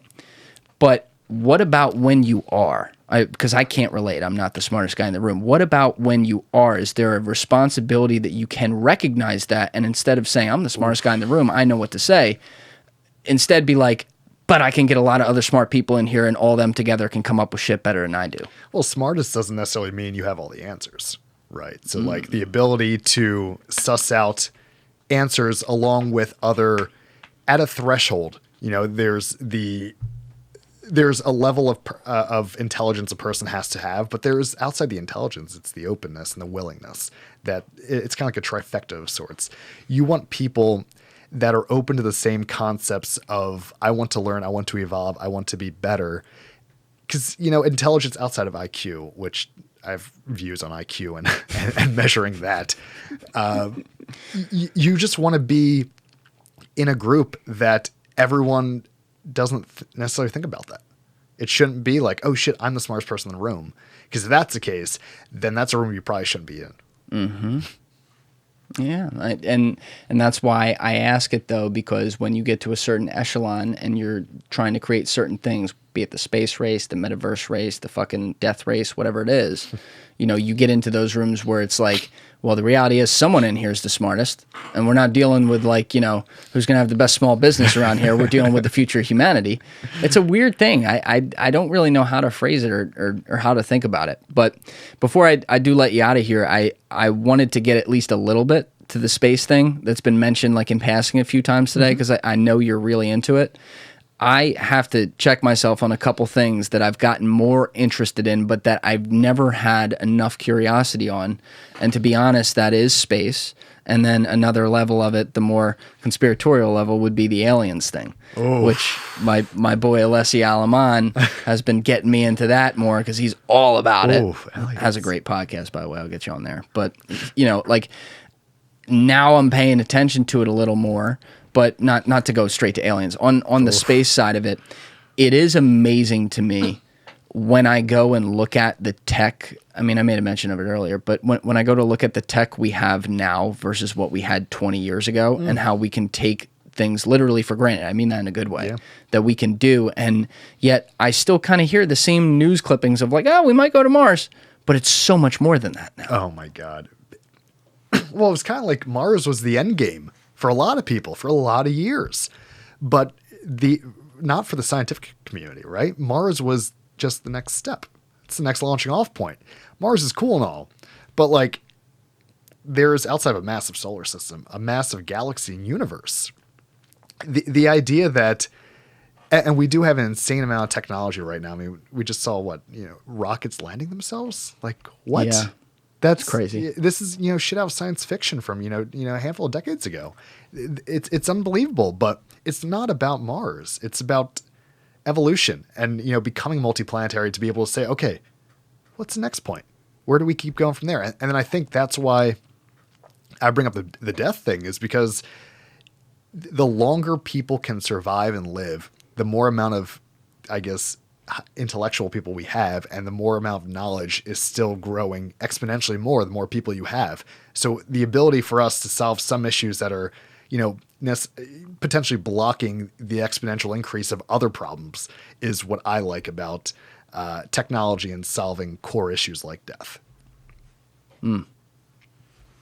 Fuck, man. I think I've said that 10 times today. You just leave some mic. This was a hard one for me, and that's a compliment, because there were a few times today where you were going through a few things, and I'm trying to track it. I'm like, I think I see what he's saying, and then you landed the point. You just looked at me, and I'm like, oh fuck, it's my turn. I'm like, holy shit. I've been in enough of those conversations on your side that I know exactly what you. All right. Well, look, you're such a interesting guy culturally, and we didn't even talk. I know you're really into music, you're really into basketball, which we touched on a little bit, but not really. You're really into all these other things, and we didn't even get there. But this is one of those when I'm going back and literally while editing it, where it's very hard to consume the content, I'm just getting all the cameras right and shit, right, and taking the notes. I'm gonna be like, wait, what the fuck just got said? What? So I enjoy the hell out of that. And to your point about not wanting to be the smartest guy in the room, it's great when I get guys in here and I feel like a moron, because I know that in a good way, all the listeners can too, and we can all learn from it, and we can also get you at a point. Same thing goes with Anthony and Riley, as I've said before, where it's we're tracking you guys along the journey of what you're building. And, now there's some things that can be going public pretty soon as far as what you can show people with, which I've seen, and it's fucking nuts. And it's cool that, you guys have given the trust to come in here and talk your way through it while that's going on. So I really, really appreciate it, man. And I look forward to doing this again. It's been really fucking cool, and you are one of the sharpest people I've ever met in my life. Hell of an experience. This was, I learned a lot. You're a very bright guy. The amount of shit I was able to learn and even just stuff that I didn't necessarily know right off the bat or knew a little bit about. It's extremely fascinating. I really want to come back to this because I knew I would enjoy it. I didn't realize I would enjoy it to this degree. Well, that's the best thing I can get back, and hell yeah, like absolutely, you will definitely be on here again, so long as you come through. Up to you, For sure. Yeah, it's where I can get that exchange, and thank you for, I don't know what the hell you got from me, but that's awesome, and like eventually we'll do a studio where we'll have some bongs ripping in here as well, and really get deep and meta about some stuff, but For sure. I'm working my way there, if you know what I mean. For you know sure. what I mean. Oh yeah. So Baker, thank you, brother. Yeah, of course. And everybody else, you know what it is. Give it a thought. Get back to me.